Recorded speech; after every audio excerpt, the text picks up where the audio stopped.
Toko.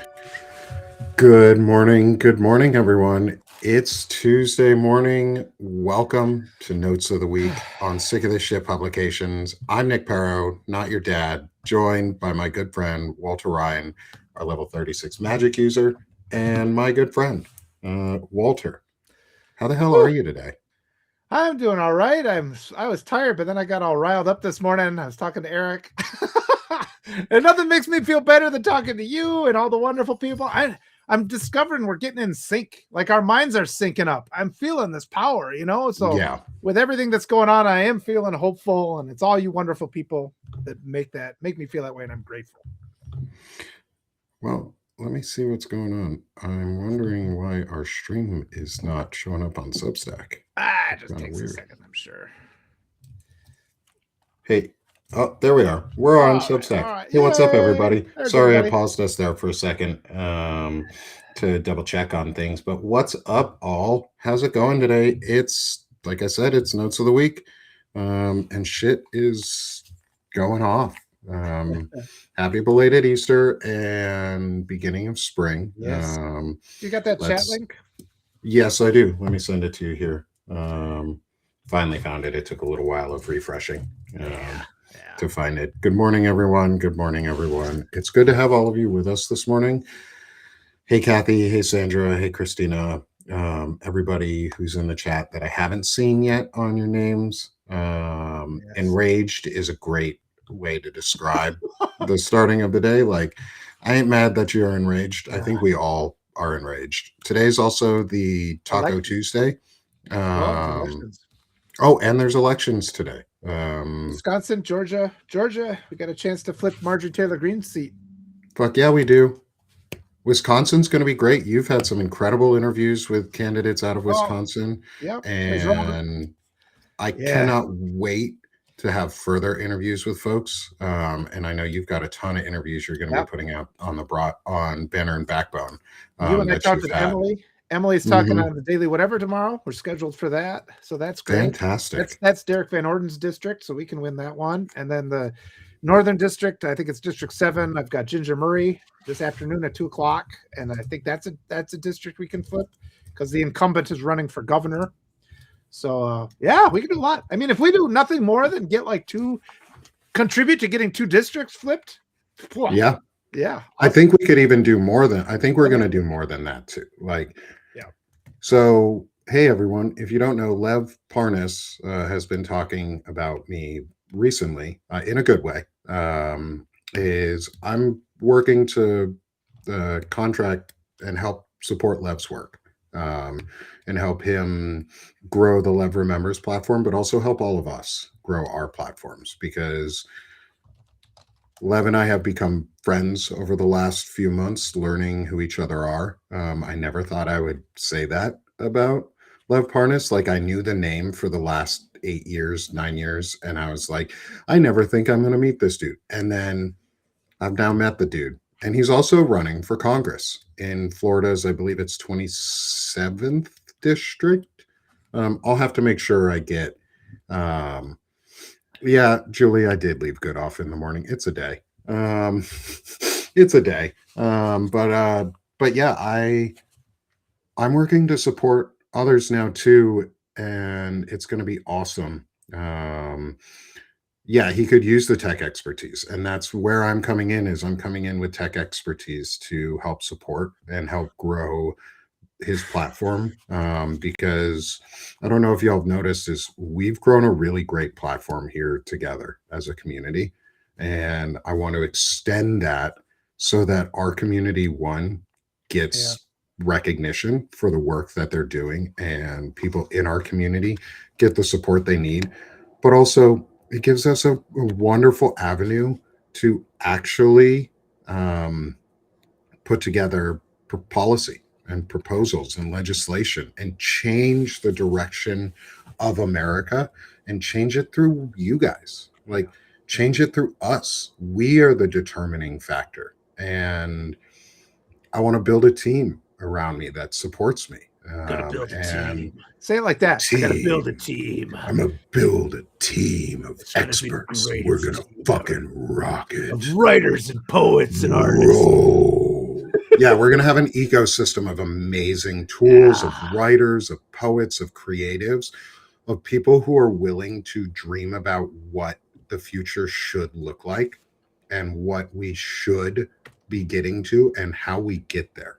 Not just coming with like weird, stupid ideas that nobody cares about that moderate to the middle and Yeah. everybody is Reaction. like, reactionary politics. No, we're going to push progressive politics. We're going to Walk push, boldly in the we're going to direction of your boldly, dreams. Yeah. yeah, because Lev has said it a bunch of times, and I've said it, and others have said it. And I've interviewed Joe Walsh. I've interviewed people who are considered conservative, people who are considered progressive. Joe and I even had a really good intelligent masculinity discussion where we disagree on some very fundamental topics. However, I asked him bluntly and straightforward, do you believe trans people are people? And his answer was unequivocally yes. And so we were able to have a conversation because human lives and dignity mattered to him. And that's an evolution for him. And it's country over party. I don't care about the parties. I don't care about the current party system. I don't care about the Democrats. I don't care about the Republicans. I don't care about libertarians. I don't care about any of that shit that we currently have that is ruining our lives. I want people who are going to listen to us. Whether they have different beliefs on some things than I do, fine. But we can shape beliefs and we can shape Yeah. narrative and shape culture and define something incredible with Yeah. our community and with the support tooling and the automations and the technical expertise, but also the creative expertise that is missing right now and the Yep. people expertise that folks like Walter have. Yeah, well, it's called an academic disagreement. We need to bring those back, where it's like we can look at the problem from different angles, a diverse perspective, and say, hey, your idea doesn't. And that's something we're relearning because I remember a couple of years ago on the internet, you'd make a statement and instantly people would take it the way they wanted to take it and just assume that you were the enemy because it didn't align exactly. And a Mm-hmm. lot of that is division that's been put in place deliberately. And I've been saying our current media, they no longer interview experts. They give you No. these sanitized versions. They don't talk to people that really know about things. We don't learn from them. They're all, and it's like, that's why I'm telling everybody, get away from the legacy media. Even legacy media personalities that come to independent media, they still are working things with that perspective. And, they're looking for their open rates rather than spreading truth and things that people need to hear.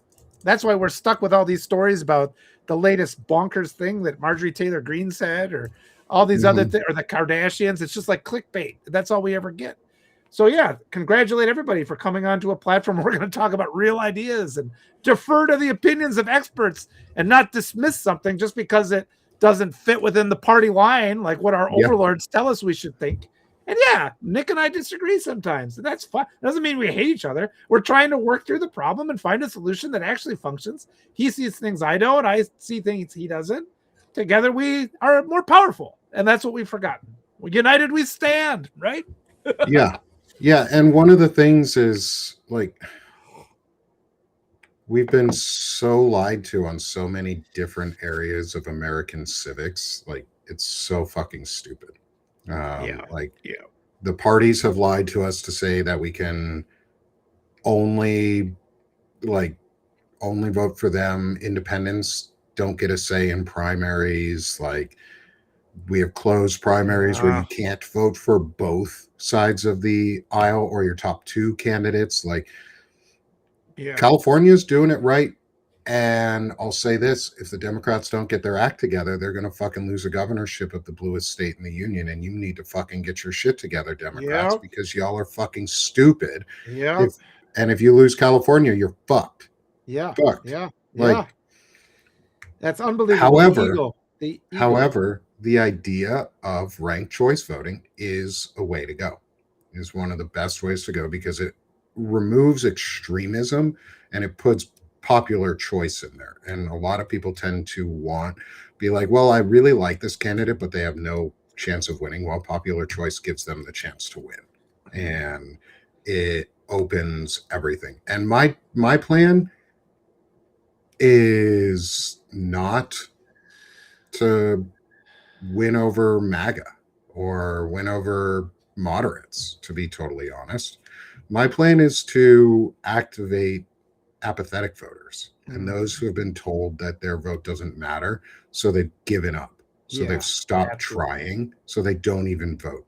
Like, I want voters who haven't voted to vote because MAGA's going to vote how MAGA votes. I'm not trying to fucking change all their minds. You can't. Not yet, anyways. Not until their leader is gone. The cult won't break until their leader dies. Then we can start changing MAGA's mind. But there's so many fucking people who just up and didn't vote. Yeah, We need them. I don't give a shit about the 33% of MAGA voters. yeah, I want the 60, I want the 77% or yeah, whatever it is, 67% of voters. 67, yeah. yeah, 67% of voters who are there to vote. Like, if 67% of the country who has either voted before or is a first time voter votes, MAGA can't fucking do that. You can't yeah. cheat your way out of that. Like, they can't cheat their way out if enough people come out to vote. So just saying. Yeah. I think we need to have an emphasis too on re-educating people and just giving people the permission. We have to stop legitimizing just unserious positions.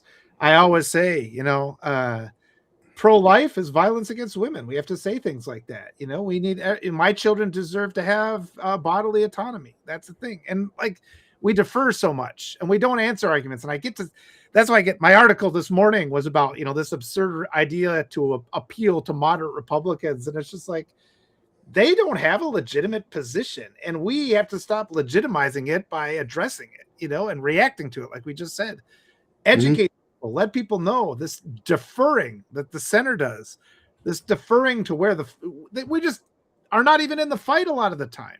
And that's why I keep being focused on these progressive candidates who are willing to talk about things in a different way. But my article today was kind of just like, yeah, the best way, if you want to appeal to moderate Republicans, start bashing Democratic leadership. Yeah, that Schumer sucks. He's done an awful job.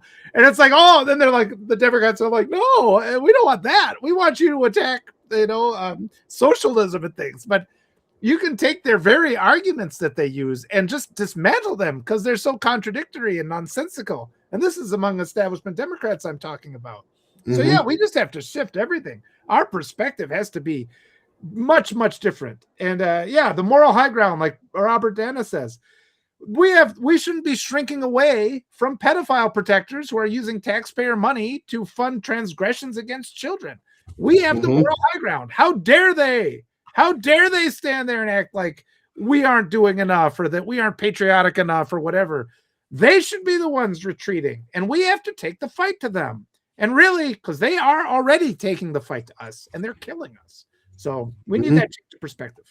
Yeah, and that's why you don't see me a lot on Substack saying like Democrats start doing this. It's we do it. We do it. Yeah, yeah, The Democratic Party will shift left or whatever party, Working Families Party, whatever party it is, currently under the umbrella of the Democratic Party, because that's the way our system is at the moment. We have to get in and then we can fix it.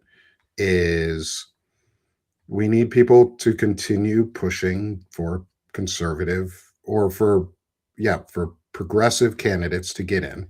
And the interviews that Walter you're doing are allowing candidates to be seen, the ability to have access to like a national figure, yes, like Lev Parnas, who it wants to have other candidates on for interviews and discussions, is how we get national recognition and these folks in the mainstream, yeah, um, in the mainstream profile. That's how we beat these folks, because these radical left Democrats or radical left, I'm going to put this in air quotes yeah, again, yeah. radical left are mainstream moderates everywhere else Yep, in the yep, social world. Like, yep. I am a mainstream moderate on a lot of things. If you look at what a social democracy is, and we're nowhere near that. Like, we're a conservative, regressive democracy, if that at best right now. And yeah, we have blue MAGA like John Fetterman. We need to get them out. We also need to get the corporatists out like Jeffries and Schumer and others who aren't willing to do anything. Yeah. Aren't willing to do anything because this midterm election is essentially a presidential election. Whoever is the Speaker of the House after the midterm election, assuming they are on the Democratic side, and assuming we get enough seats in the Senate, which I think we will, because people are fucking pissed, and the more candidates that we continue to promote, the better, and more likely we will get that majority in the Senate that we need, is if we get the majority we need to actually impeach, convict, and remove both the president and vice president, because the entire administration is a corrupt pedophile protection ring. And they are stealing all of our money. JD Vance is owned by Peter Thiel, who owns the Pentagon now. And so JD Vance is getting a lot of money. Is when they are removed, whoever is the Speaker of the House is the acting president.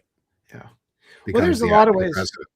There's a lot of ways it needs to happen. Yes. And I was talking with This Will Hold, and they were talking about like the Election Restoration Act, because there's pretty strong evidence at this point that it was a stolen election. I mean, we can continue to do these investigations. We should be doing it. And more importantly, we should just be talking about it. Is this president illegitimate? These are reasonable questions. We should be asking these questions. The right has been asking these questions for as long as I can remember. They're still evaluating the 2020 election. They haven't found any evidence of fraud, but they have had the right to look. Our side also deserves the right to look for 2024. And the experts, as I said, all these legacy media groups, they are dismissive of the experts. They don't even want to platform the experts. These are people that they have studied in this field. They say there is real data here. So that's the difference. We are not like them because our suggestions are based on facts, are based on evidence. The right is just based on cheating. And yes, it could be that I feel that Kamala Harris is the legitimate president right now.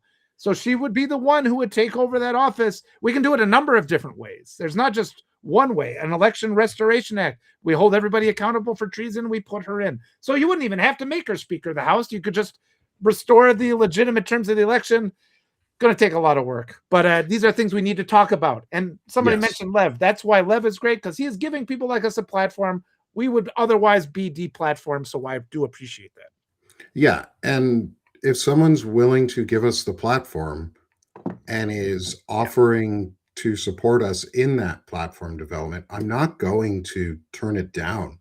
It's like a debate. It's like a debate. You would debate somebody. Yes, I do understand people have their reservations on Levin, and they're legitimate. Like Lev and I have talked about them, and he's been very open about them too. I'm not saying that everyone needs to trust him. That's not, you need to trust him on your own terms. Like if you trust him, you trust him. If you don't, continue listening to him. And if you continue not trusting him, you don't.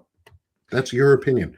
I can help shape and change it because I do believe Lev is doing the work right now and is putting in the efforts. I've seen it. I've seen the results for Ellie.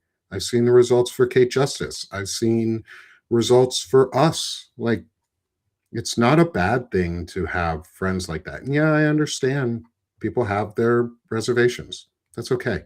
Well, and he's done some really shitty things. He was part of doing some really shitty things. I totally understand that.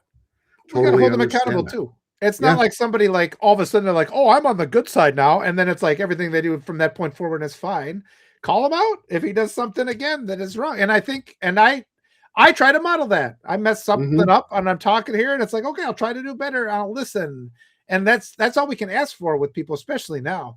But I mean, people just don't understand how hard it is to break through because the oligarch media just controls everything. They also control all of our politicians, even people running for Congress who are legitimate candidates who have, already on the ballot. They cannot get any media attention. So we have to push hard and get whatever attention we can for them.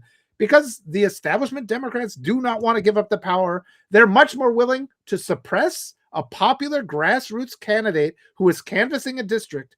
I've been having all these candidates. They've been telling me they get phone calls from high-ranking Democrats who tell them to pull out of the primary, even though they are the most popular candidate within that primary. They tell them because they want to put in one of their corporate candidates. The same donors buy both They buy the primaries because that's cheaper than buying the general election, and then we get the illusion of a choice in the general. So we need to do whatever we can to push these progressive candidates, get some for the people candidates, on the ballot. Yeah. And he doesn't. And two, if somebody's willing to not hide from their past, be very open and very honest, and sincere about it, awesome. I'm listening. I've listened. I'm hearing, and I'm willing to learn. And I think it's important too, is he wants to help platform other candidates. He is a huge national figure. He has a lot of name recognition. If we can help other candidates get name recognition in districts so that they can win, and it forces the Democrats to have to fucking back off, the national party to have to back off, good. Then we're winning. Because those candidates will have the chance to be on the ballots. They will have the chance to put their voices out there. They'll have the chance to be heard. And that's all I can ask for and try and get done right now, is give others the opportunity to be platformed, to have their message put out, and then people vote on them. And not have the party do it for us. And it will pressure the candidates or the representatives who are currently in office to do more. And we'll still vote them out. But I'm like, we need to pressure them. I mean, all we got is the fight right now. And people just retreat. Well, that'll not do anything. I get that all the time on so many of my notes. Well, that'll never work. It's like, just do it. That's why they play the game. It's like, you play a game. You might be the underdog by 50 points. Go out and play anyway. Because maybe you're better than you think you are. Maybe these things happen. You don't want to surrender without a fight. And that's the only way that authoritarianism works. They trick us into surrendering without a fight. And of all the people I talk to, like 80% of all the minds I meet are already conditioned to just surrender. We've surrendered so much power. We've been taught to surrender since our earliest days in the United States. Surrender, obey, surrender, obey.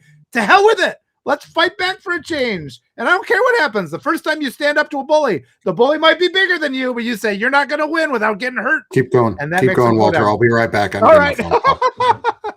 We lost him, but he interrupted me there. I was on the fight. But let me read some of these things.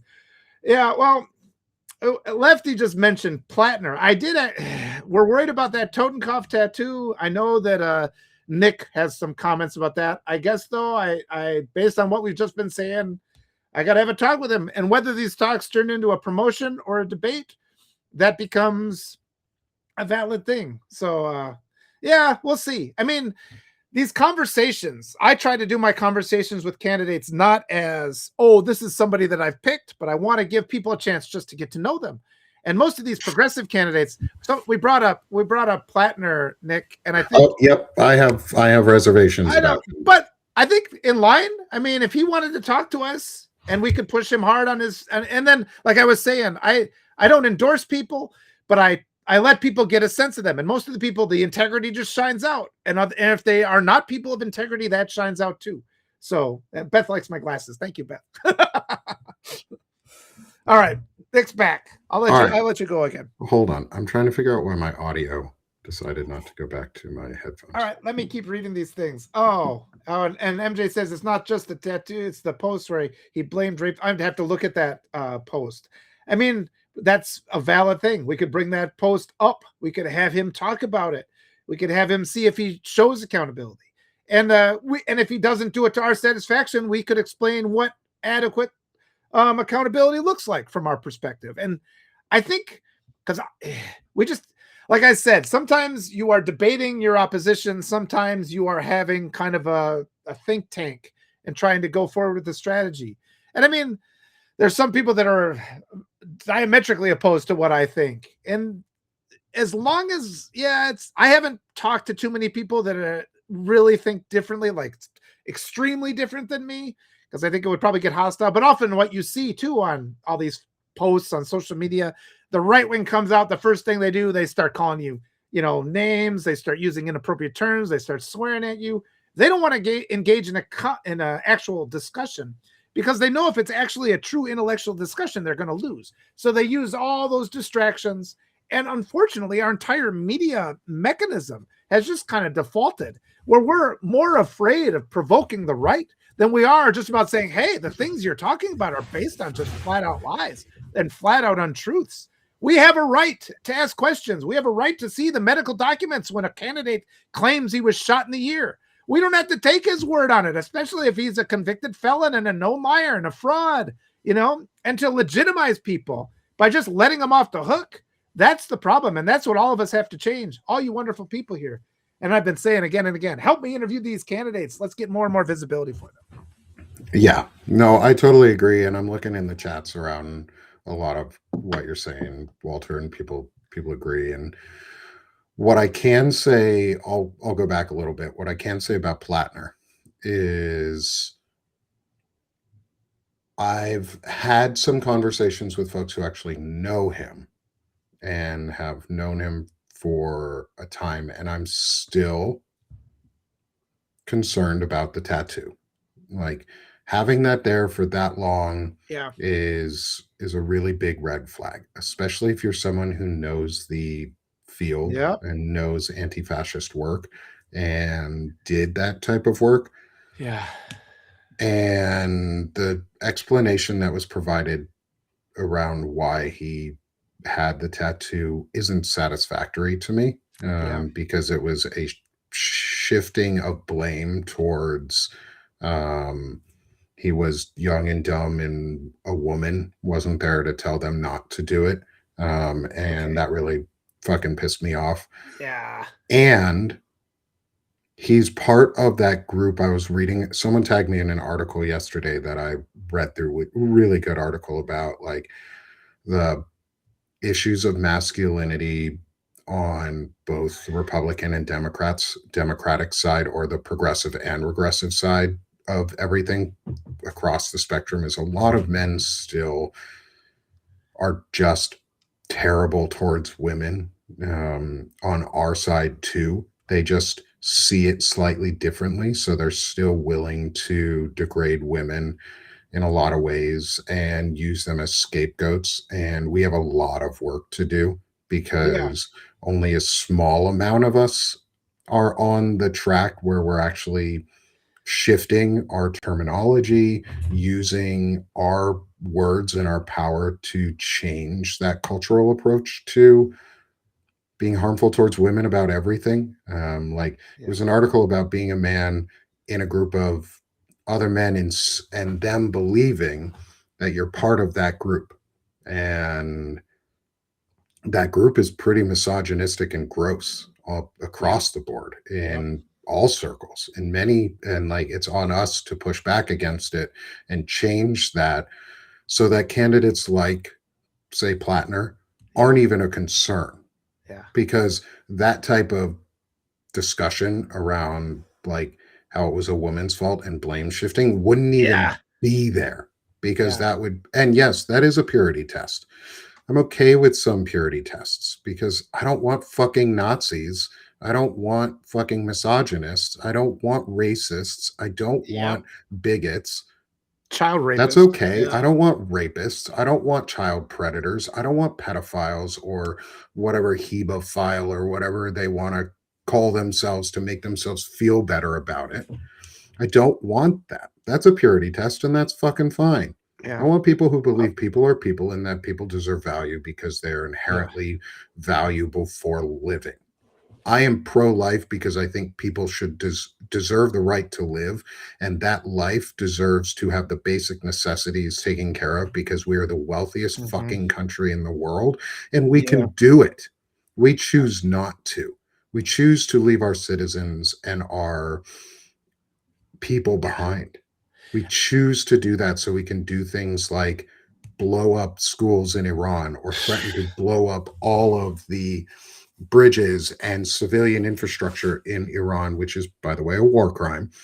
Bunch of war crimes right there.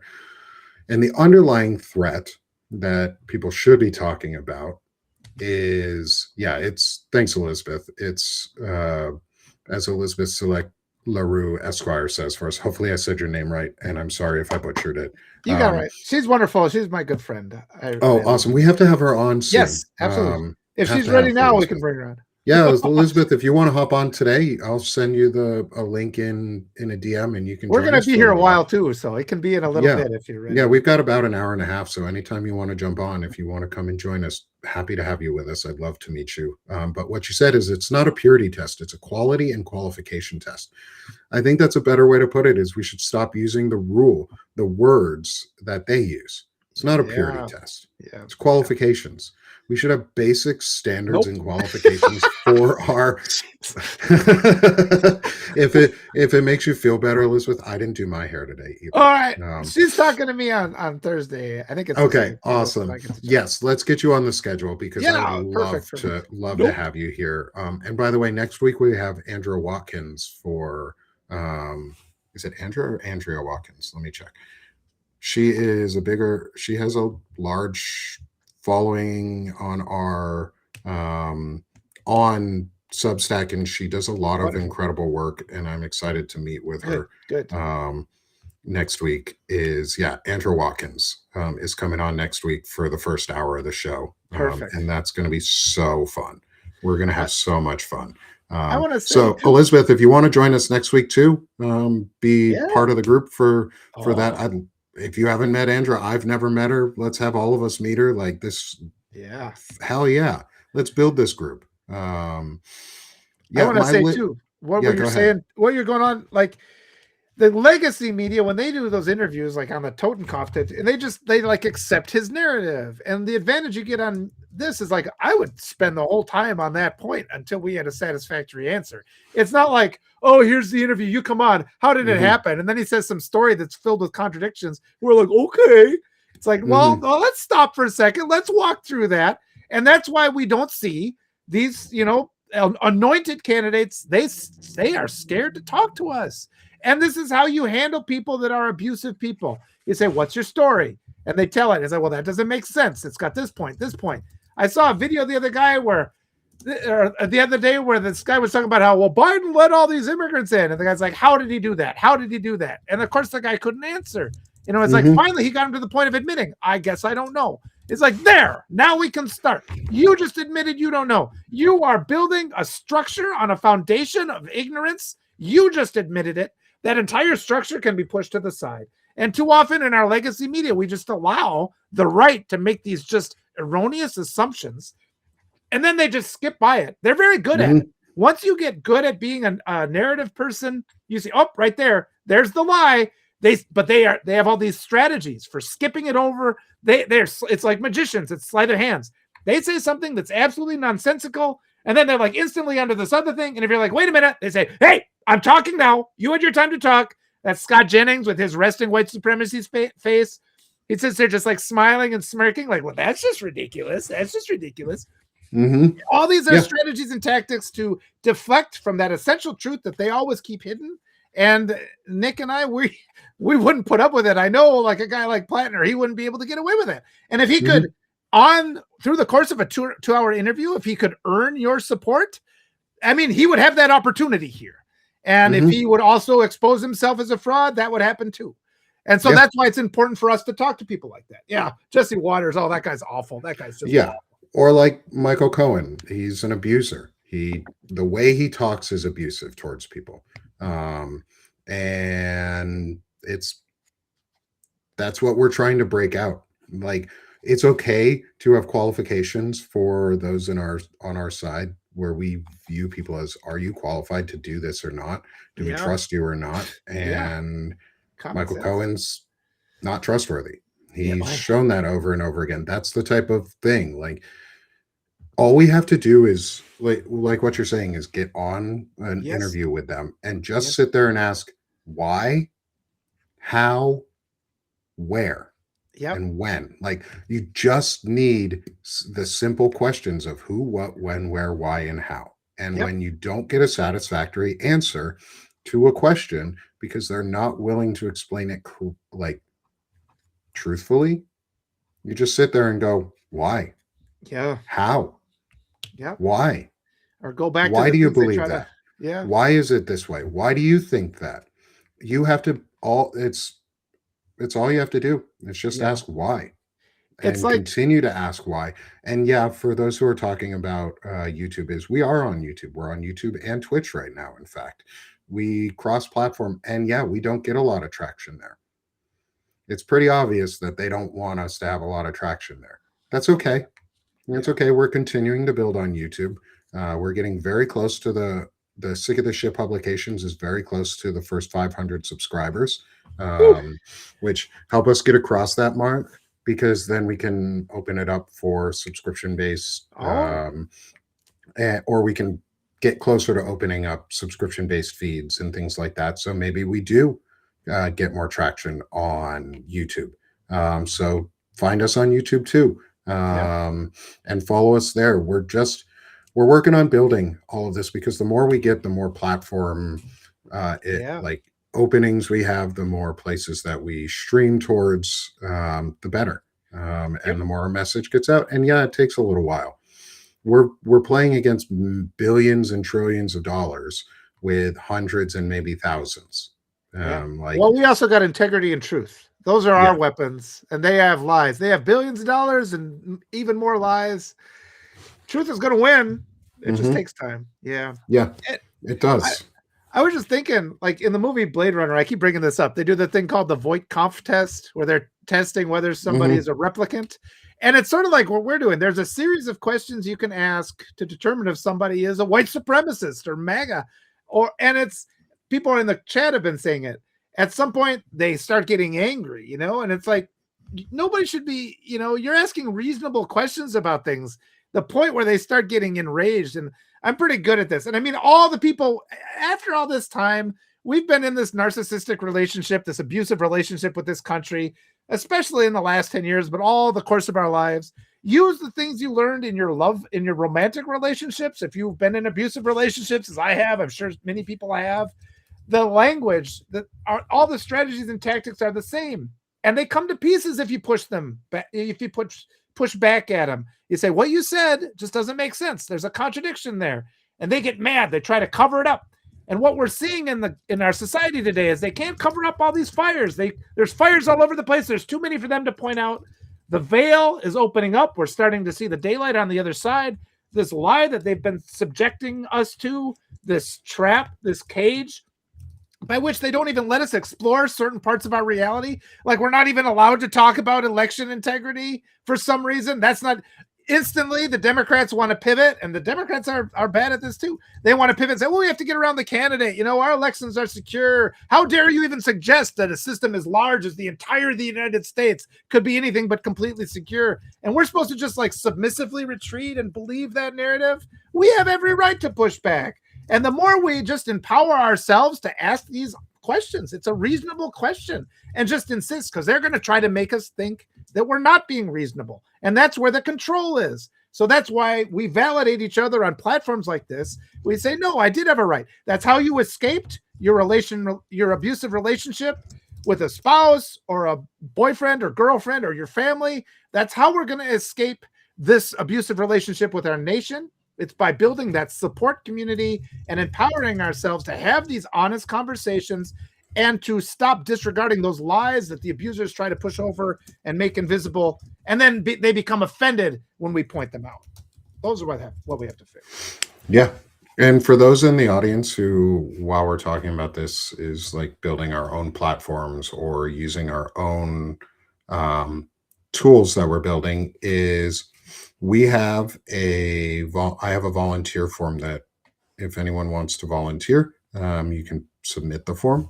Courtney is in the chat. She'll probably drop it for the Broadbanner volunteer form. But I'll also include it on the show notes, so everyone can easily find it. Is how to sign up to volunteer with Broadbanner, and build these toolings that we are working on.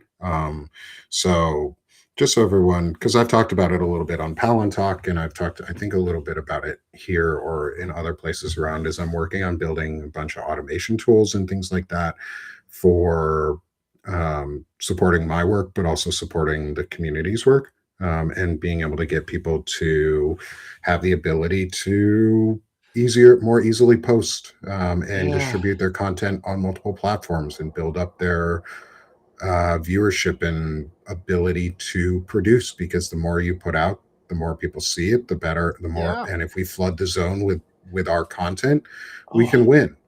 I'm telling you. um Yeah. My wife. and Oh, go ahead. and so we're building that. Like, we're building bunches of that. We're about to have a huge update, that's less visible in the front end, but really amazingly powerful for the back end. So it's easier for us to develop and build on. Is we're about to have a huge update to the broadbander calendar, where we have moved away from some of the more basic tooling to a lot of really advanced setups, so that we can automate a lot of things. And we can, like, channel support for Substack and Restream. It's a pain in the ass sometimes Yeah. to make sure that Oh, your stream keys and you're set up right so that you can yeah. actually stream to Substack. Well, we can automate parts of that. So Mm. all I have to do is add a new, uh, the correct channel to the show, and it's already preloaded for me, so that folks like Walter can run notes of the week without having to worry about anything. It's already set Yeah. up. If I can't make it, he can still use it. Like, we're going to have all those tools are so freaking close Yes. to That's being so ready. vital. Well, that's so vital because I honestly get stressed out about the tech stuff. I mean, it's like the best place I can be of service is just kind of running my mouth like this and having these kind of like fun talks and get people along. And it's like, this is fatiguing though. I mean, I love it. I love talking to all you guys. I love talking to brilliant people. I said to my daughter, I'm like, I'm tired from talking to brilliant people all day. And she goes, I can't relate, Dad. Everybody she was like, nobody I talk to is all that brilliant. She says at her high school, and it made me laugh. But yeah, it is a weight off my shoulders when people organize these things. And yeah, we just have to continue to go out and get people excited, get people exposure, get people visibility. And it makes such an impact. I was talking to my wife about it, and she occasionally listens. She doesn't listen to everything because she gets enough of me as it is, but she listens to some of these shows. And she was telling me how at work somebody was talking about the attack. This was back when we did the unconstitutional attack on Iran, and people were just kind of speculating about it. But all of the people she was talking to were within the context of legacy media, so they just have this narrative that they impose on you. And my wife, though, she's just like, well, I just think that this president is basically a toddler, and he was having a temper tantrum because they called back his tariffs, so he had to kill a bunch of kids to feel like a big man again. And like the whole room she was in, they went quiet. But it's because they're like, that actually explains it. And the reason everybody's always constantly frustrated and they're constantly battling is because we're fed this media narrative that does not fit the facts. And we know the facts. We're smart. We're adults. We can see what's happening. We can see how much gas costs. We can see our shelves are empty. We see these things. We know that the guy occupying the Oval Office is just an awful human being. He has no respect. He's probably never read a book in his life. He's mean. He's cruel. And then the media comes and they present these things as if there's reasonable things driving his actions. It leaves everybody feeling frustrated. And my wife, just from virtue that she happened to listen to that one article, it got into her mind. And then in a conversation, she shared it. And that changed how 6 other people that she was with started thinking about it. And that's a start. But we have to make that consistent.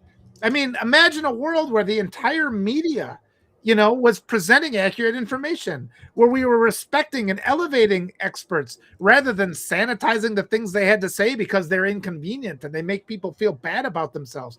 Like, all we ever worry about is how oppressors and child rapists feel about themselves. Let's change the focus and start worrying about how the people they hurt feel. And let's try to Mm-hmm. make that feel better. And it's going to take a massive shift. I mean, so much of the media, all you guys here, you're such a huge help. But we also have to understand, because you're going to feel that pressure, that gaslighting pressure, because the oligarchs own the media, they own our politicians. It's really hard for us to figure out what the truth is, but we have the truth. I think the shining light of truth is something that curious people can't disregard. And so we are going to find it. They can't suppress this, but the effort they're making is absurd. And it's such a waste of resources. We don't have to live like this. We're not going to allow it to continue. Yeah. Yeah, we don't have to buy. Like, that's one of the reasons, Walter, you and I started this is Yeah. unfiltered progressive ideas without the hindering feeling of like listening to what right wingers have to say. Fuck their Yeah, feelings. yeah, They've been telling us to fuck our feelings forever. Like, fuck your feelings. Your yeah, feelings don't matter here anymore because you're just a bunch of assholes who want to hurt people.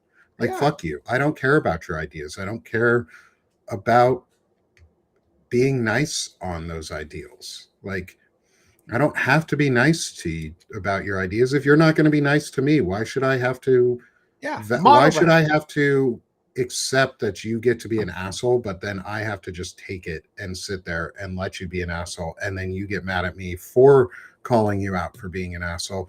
Well, I'm Yes. not going to do that. Like, and I'm going to admit when I'm wrong too and fix myself. I did it this weekend. Like, Good. I, I, my son had an incident. He had an emotional dysregulation moment that was not his fault.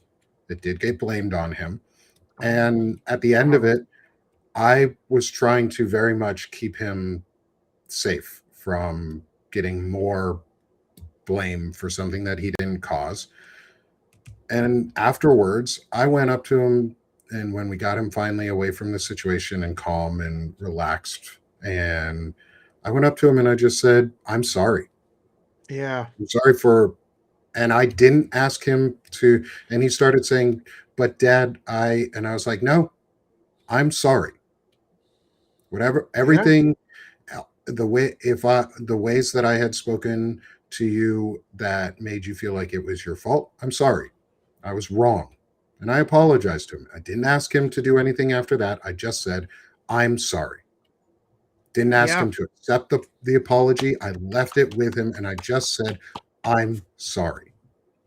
And you know what? Afterwards, him and I, there's no issues because he yeah, knew I was there for him. He knew I was there to protect and help him and work on his behalf. And that's what he needed.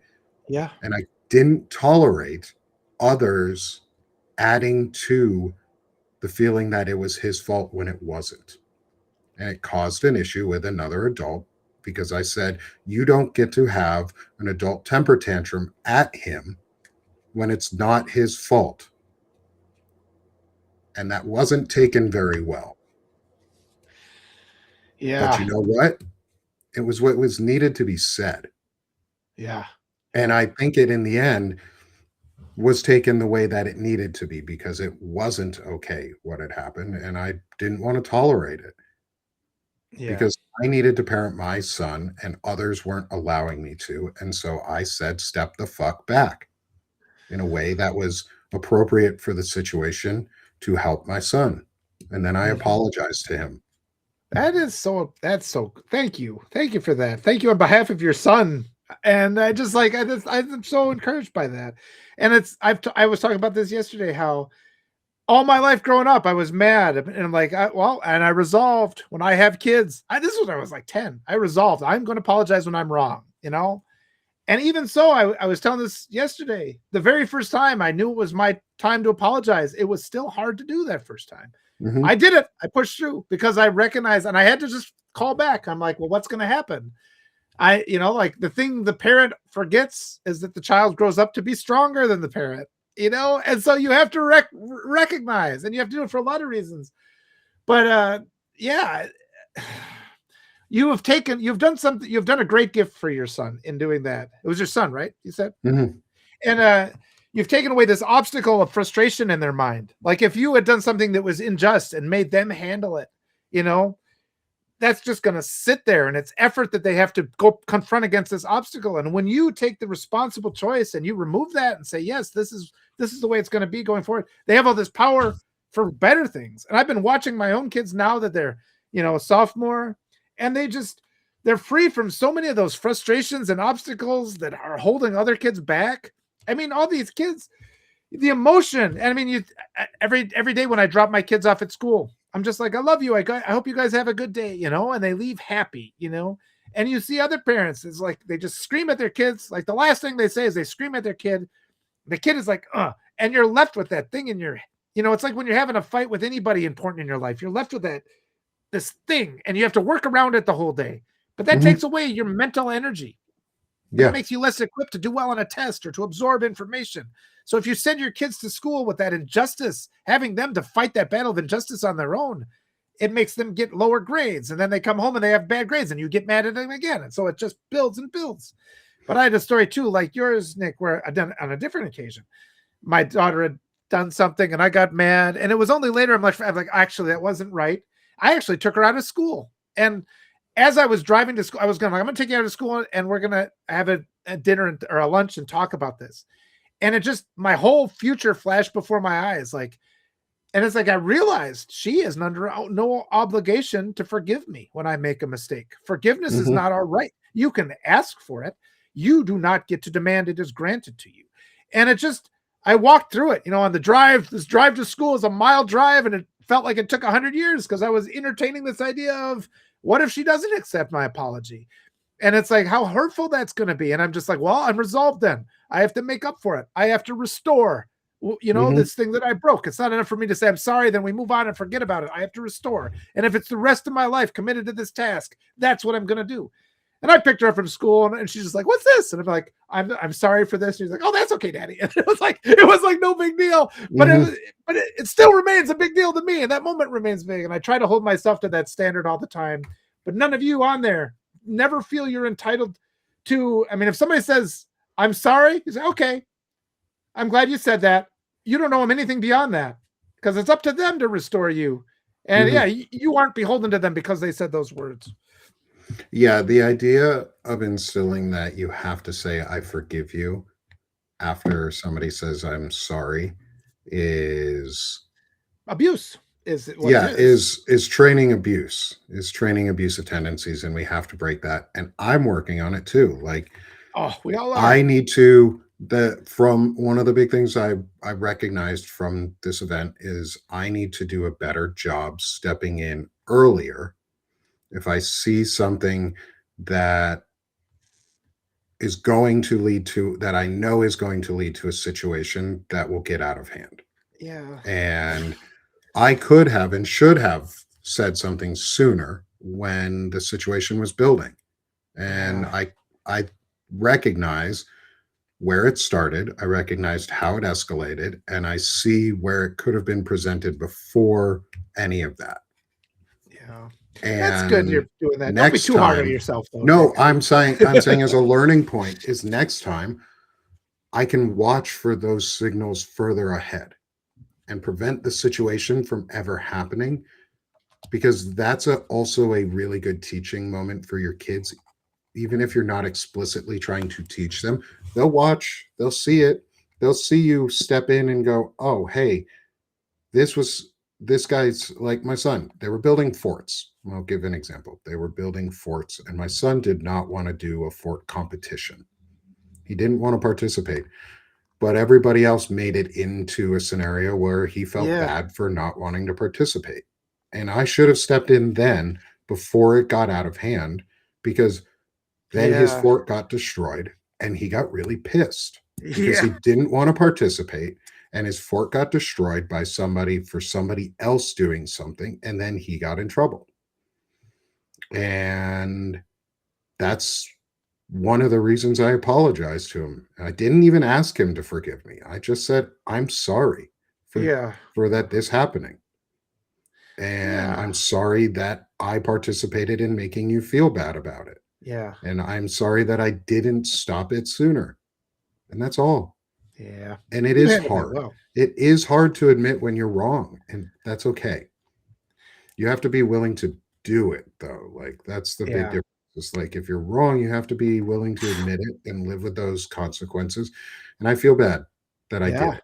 I feel bad that it happened. I feel bad that my son's afternoon was ruined because of it. And he felt really bad afterwards, and it sat with him.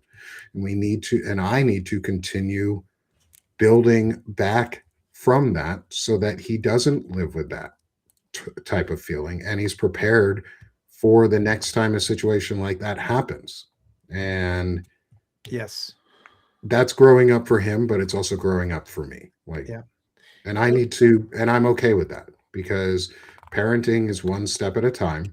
We're all making this shit up as we go, and we have to make some of it up and do better and learn from our examples on what we did wrong. So and parental guilt is awful, MJ. Elizabeth has a good comment where she just said a genuine apology, and I think a lot of what I was saying, because so many of these apologies you get aren't really genuine. Like somebody isn't genuinely sorry, and then they demand that forgiveness even though they're not genuinely sorry. And that's such a good point to make, because a lot of times you kind of start talking about these, you're imagining scenarios in your mind, and but the assumption, there are a lot of just false apologies that go around. I'm sorry, I'm so sorry. Now everything's supposed to be forgotten, all the pain's supposed to be forgotten, all these things, and all these consequences of your actions, and you're free to just do them again. It's like, and what you're saying, Nick, too, it's so important where you change it from this whole, you're completely shifting it from the dynamic of who was right, who was wrong. Instead, you're saying, hey, let's make the focus, this is the situation, these were my feelings, your feelings were legitimate, how do we handle it, how do I protect my feelings going forward? So it's just really kind of fascinating, like that huge expansion of what you are allowed to talk about with your son then. And because you just took that time and you weren't hung up on, well, I'm not going to say that, I'm the adult, I get to declare things, and the child, and that's the model that the whole United States follows right now. Oh, the authoritarian says we have to do this. How dare you say anything different? Obviously, he's a good person because he's the authoritarian, and we see that pressure, that message again and again. And that's part of what makes parenting so hard in the United States, because narcissistic, abusive parenting is presented as the whole structure of our country. You're subjected to these models all the time. And even if you're doing a good job as a parent, you're likely to get more pressure to be a bad parent than you are to get congratulated for doing the right thing. Yeah, and we're getting a really good point out in the chat from our friends Joe and MJ, saying when someone says, I'm sorry that you feel this way, or I'm sorry if you feel that way, those aren't real apologies. Yeah. And that's why I hope I said it right when I was talking about this. I told my son, I'm sorry I made you feel that way. Yeah. Because I did it. I made him feel away, and I made him feel bad, and it was my fault. And when you apologize, yeah, you have to use the right words. Words mean things, and when you use them correctly, they mean incredible things. And they can be really, really powerful, either really damaging or really uplifting or generally neutral. But when you say, I made you feel this way, I did it, I was the one who was responsible for making you feel that way, it was not your fault, it was mine for putting you in that situation. And that's a really big game changer when you talk about apologizing, is I made this happen, I did this, and I know it hurt you, I am sorry for doing this thing, I'm sorry that I hurt you. Not I'm sorry that I made you feel that way or that you felt that way. I'm sorry it made you feel that way. I'm sorry I made you feel that way. I'm sorry I did this and it hurt you. Even sometimes it's better to be slightly general when you talk about the issue. Be a little general and use those words of, I did this. Yeah. I was wrong. I know it hurt you and I'm sorry. And then don't follow up with, can you forgive me? Will you forgive me? Don't even ask. Just say, I'm sorry. And leave it at that. They will give you forgiveness or not, and that's okay. Yeah, I statements are so fucking powerful. Well, and just go straight to the, how do we restore this? I mean, it doesn't even have to be forgiveness. It's like, you know what? We shouldn't even talk about forgiveness until we've restored the person we've transgressed against, right? It's like, okay, let's get the effort. Let's get this fixed, and it's like, I'm sorry this happened. Let's get this fixed. Let's talk about your feelings. And so much of our society is, this is really hard work, what we're talking about, because we are conditioned from an early age to accept this authoritarian model. We don't question authority. So as a parent, like the number one thing, it's so vital to just be willing to admit you make mistakes. I did this as a teacher too. I would always tell my students, like, I don't know everything. I'm going to learn more from you than you learn from me. We are all collectively together to try to grow and be better.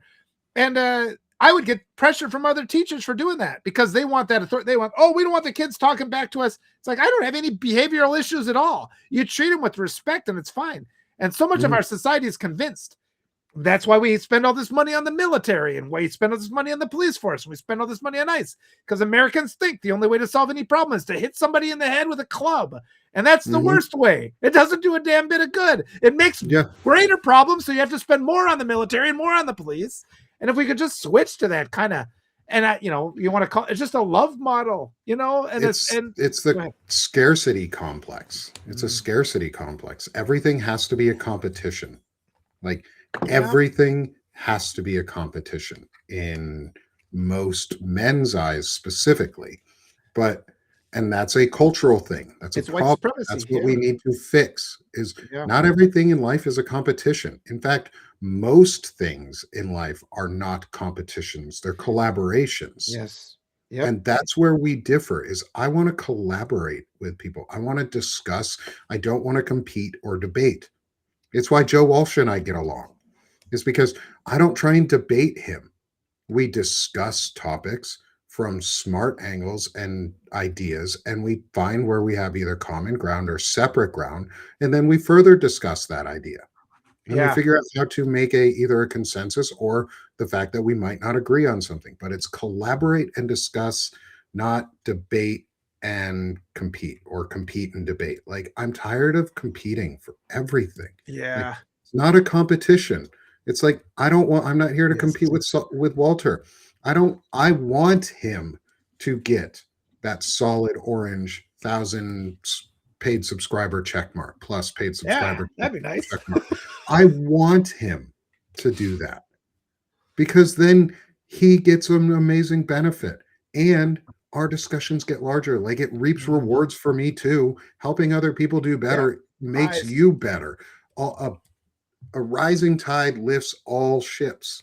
So let's fucking rise this tide together. Like if Walter gets to 1,000 paid subscribers, you know what that means? I'm probably nearing that myself too, because people would then trust me because I am doing the right things. And that's what I want. I want people to trust what we're doing, know that they're getting the right values and that they can believe who we are and what we're saying and value the things that are available, value each other, value the community building, do the thing where my sweatshirt says, now you know, so you can grow. It's one of our phrases here. It's actually on our shop.sickofthishitpublications.com. If you want to go to the link, there's a QR code also on the screen.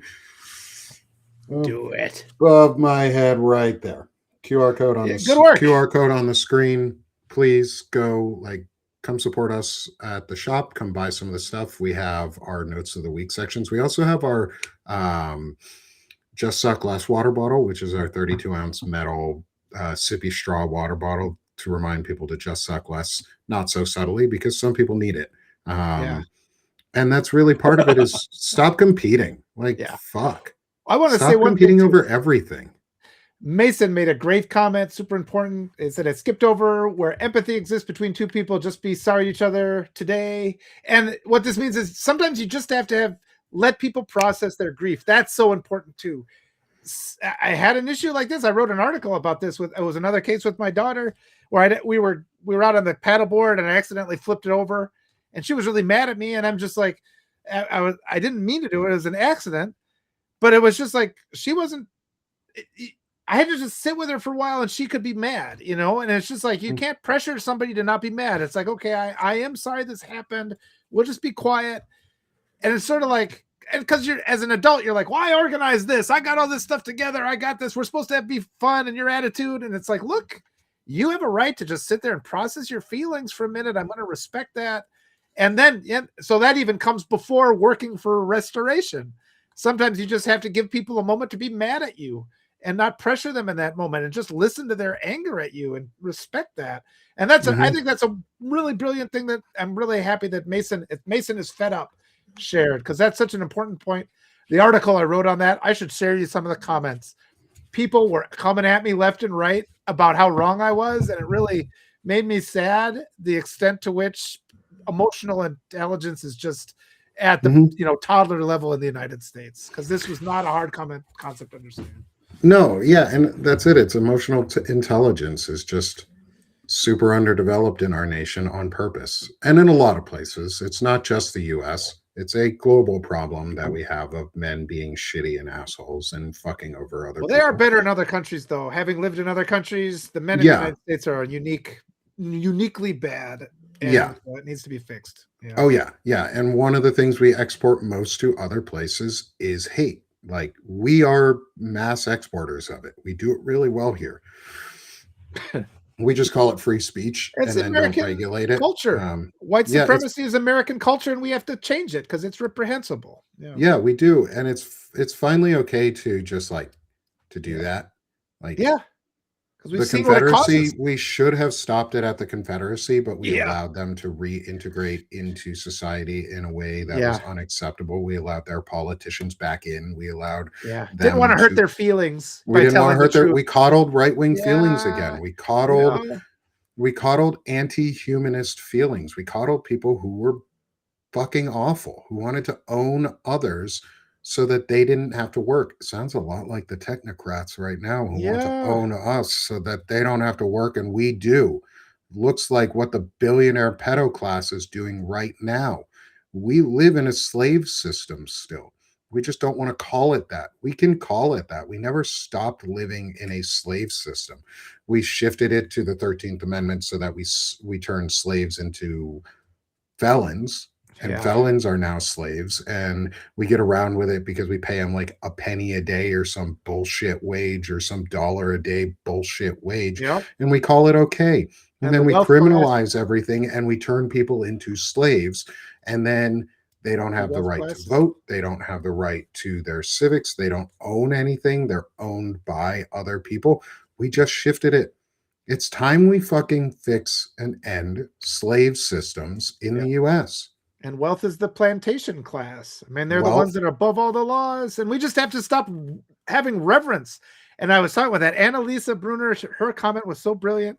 We've all been coerced into making this trade on the, and what we've taken from the trade is this hope that one day we'll be billionaires. You're never getting it. We've turned over every good thing in our life and we've gotten shit back. We've got absolutely nothing back. And why would we do that? Why do we place all this hope on this idea that one day in the future we'll get some reward? Look at what's happening in the government. Everybody who's loyal to the orange skid mark, when he grows tired of them, when he needs somebody else to sacrifice, that's the first person to go. There's nothing you're ever going to get by being loyal to that system. So we have to, in our own minds, start to deconstruct all this indoctrination where we think wealth is okay. Wealth is literally not okay. It is unacceptable. And all the people that, and people come at you with the exceptions. Well, there's so-and-so and there's so-and-so. It's like, you know what else there is? There's still starvation. There's still child rape. So those 2 or 3 people that you're claiming are good, they haven't fixed the problems, have they? And if we get rid of these wealth class and allowing people to be there, we will get rid of those major problems. So stop asking for exceptions for the people that think that they are doing a good job, because the problems are still there. We'll start handing out awards when all the problems are gone. Before then, let's just get to work and make sure everybody's got their needs met. Yeah, I'm not giving participation trophies out to fucking regressives who don't try. Yeah, no more participation trophies. You have to actually fucking do it. Like, it's so what you're saying. And yes, these are the new Jim Crow laws. Like, we need to stop. One, yes, MAGA is very Nazi. 2, they're the Confederacy. They're the new Confederacy that's older. That's more. There's a lot of hate built into the Confederacy.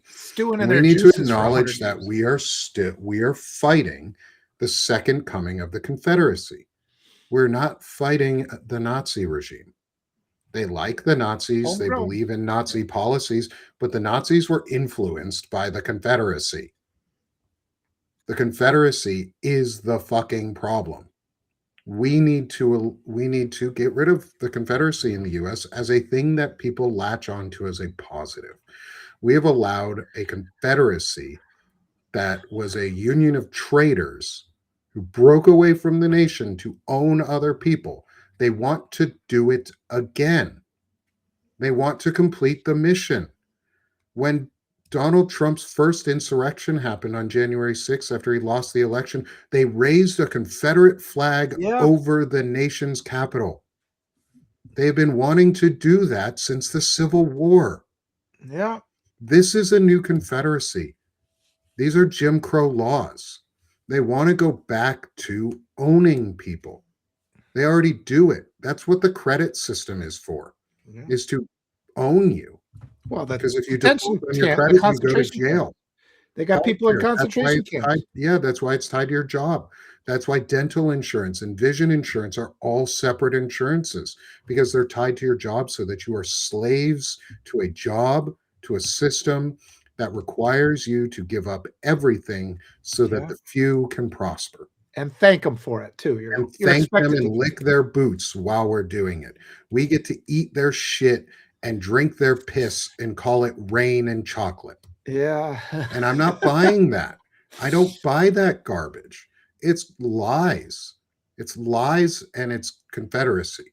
And we need to get away from the Nazi part of it Yeah. in some places, because yes, they are Christo-fascists. Yes, they are Nazis. They are neo-Nazis. Yep. They're neo-Confederates more Yep. so than anything. Renee And the just robber mentioned barons, we don't have oligarchs in the US. We have robber barons. Let's start Yes. using the fucking word that people That's should true. know in America, because that actually holds weight in this country. Yeah. Stop referring to them to things that they want to mainstream. They don't want to mainstream the idea that this is the second coming of the Confederacy to have slave owners again. Because if that became the mainstream Yeah. viewpoint of what the right is doing, people would be mad. Yeah. We got to make them mad. Renee That's said what, too. that's what it is they want to own slaves. They're Yeah. the second Confederacy that is building a new system of government on top of the Constitution, which is illegal, which is a constitutional violation, and is an impeachable offense for all of them involved, not just Donald Trump and JD Vance, but all of them. These are treasonous acts, and they should be treated as such. And we should not do a reconciliation until after the leaders of the new Confederacy are charged with treason and suffer the consequences of their actions. Yep. There is a consequence for treason. Renee said, and it was mentioning the Dukes of Hazzard. I did an article about that. I mean, that's the indoctrination we're subjected to in the United States. And you don't think this show is an accident. The car called the General Lee with the Confederate flag on the roof that plays Dixie. I mean, that's as clear indoctrination for little kids to make them accept. And this is where the left has been problematic, because we don't fight back hard against things like that. We're just like, oh, let them have their show. And it's like that indoctrination of little kids. And then you see the right. The right always accuses us of indoctrinating kids with it, which is a lie. The left has to push back and stop how the right is indoctrinating our kids. But I've talked to a lot of people about that. It's really it's a sick show when you sit and you look about it in the context of an adult, and that they subject little kids to that. And that's hardly the only example of that. You just have to develop an awareness of the extent to which we are constantly subjected. I mean, the hate algorithms on social media are designed to create this too. All of our kids have this mental health issue because the algorithms grab misinformation, they grab hate, they subject our kids to like body negativity. They feel bad about themselves. We all know this is a problem, and yet nobody's seriously talking about changing our algorithms. I mean, the most you can do is teachers saying, hey, let's not have phones in the classroom. It's like, yeah, but I mean, you still have poison in the hand of the kids. Let's take the poison out of the hands of our kids. And it's funny, the reluctance you get. Why shouldn't we have government regulations so that our kids aren't subjected to these hate algorithms that completely make our nation toxic? And this is yet another one of those conversations that is not in the mainstream. It's up to people like Nick and me to get people talking about this. I brought this up with a couple congressional candidates already. I got them thinking about it. I brought up Jen Budd's idea of the DNA database for law enforcement and politicians and teachers and preachers. They should all have their DNA tested to make sure they're not rapists. What's wrong with it? The United States is a child rapist problem. We're not allowed to talk about this. That's another thing. You walk into a new church and you say, hey, what has your church done to stop child rape? And the preacher gets mad at you when that's a completely reasonable question. And then we are indoctrinated to feel shame for asking that and demanding those protections for our kids. That's how far we have to go friends. We have to empower ourselves to ask those questions. Spaces like this are the beginning, and you'll start to see. Nick and I, even over the last year, we've extended, we've fortified ourselves. We've like, you know what? We've consolidated our beliefs. We said, yes, we do have the right to ask these questions and make these demands for the protections of our kids. There's nothing wrong with that. And you don't find many of those spaces. And all of you in the chat, I mean, I love you guys. You've been helping us lift that up and get stronger and stronger and stronger. The things we're talking about now are more powerful than they were a year ago or 2 years ago. So I thank you. And we're just getting started. So again, yeah, awesome. Yeah. And expanding on the background check thing is every politician, every federal officer should have to undergo a DNA check to ensure that they are not in a rape kit somewhere around the US, or charged of rape, or charged of sexual assault, or charged of child molestation or trafficking, or any of these things that are dangerous. Yeah. There are different levels of crimes, and one of the reasons I don't talk, like, I don't think prior felons should be removed from their right to vote after they have served their term. I think after you have served all of your term, including your rehabilitation period, you should gain your right to vote back, because that's what the system was intended for. It was intended to allow you to regain your full rights as a citizen. Yeah. Once They you've let the served your president time, vote. do the crime, serve the time, and you're done. Like, that's what I was taught, is you do a crime, you serve the time, and then you're done. And then it's not forgiven or forgotten.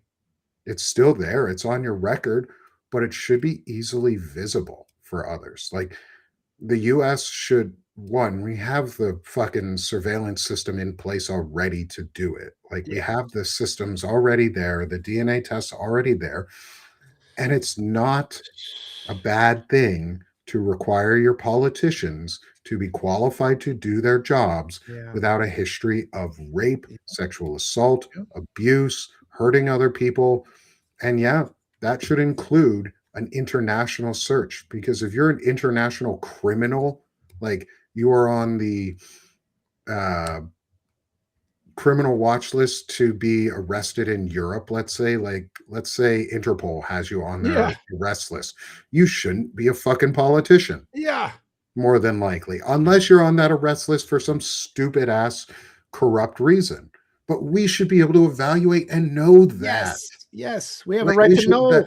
We have a right to know all of the information, because that's what our right as citizen is. We are the highest ranking officials in the US. Citizen is the highest ranking office in the US, not president. President is the lowest ranking. They're barely supposed to have any power other than to command the military and sign off on laws.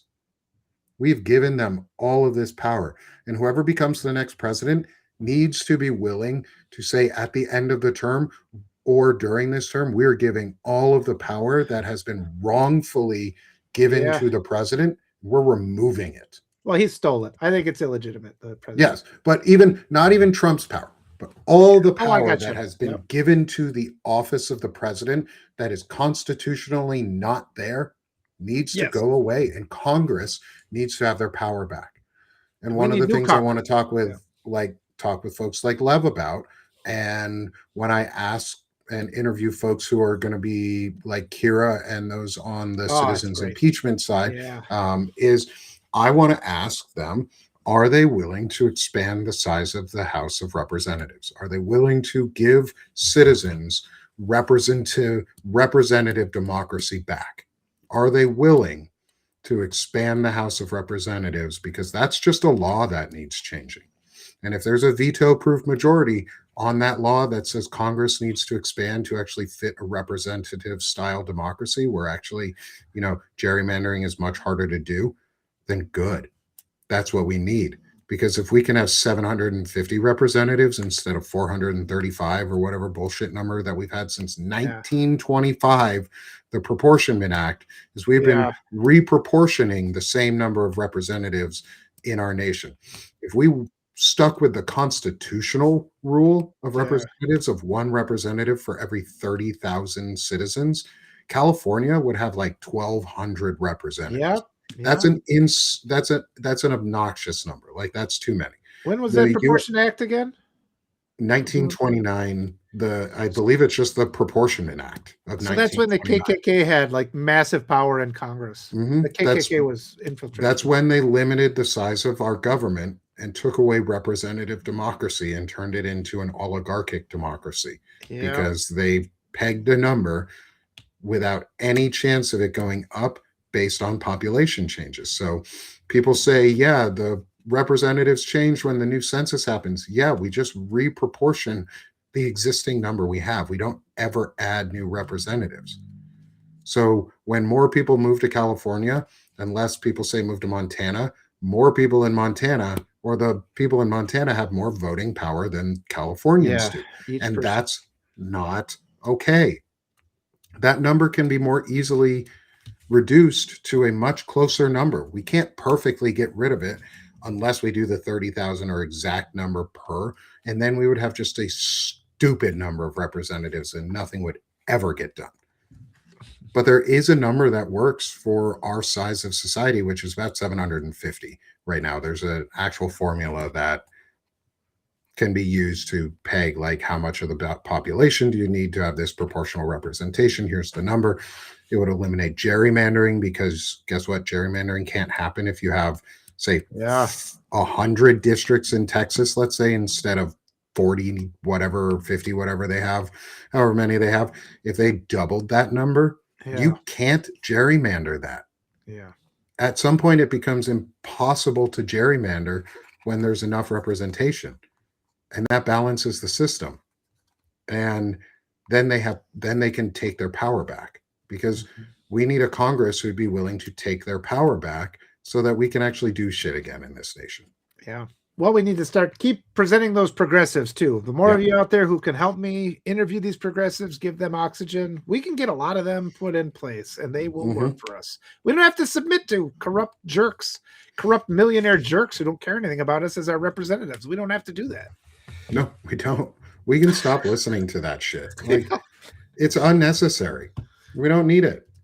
And yeah, Florida would get more districts. Every state would get more districts because the population has risen in our nation drastically since 1929, including in the small states. Like states like Vermont might even have a third representative. That would be awesome.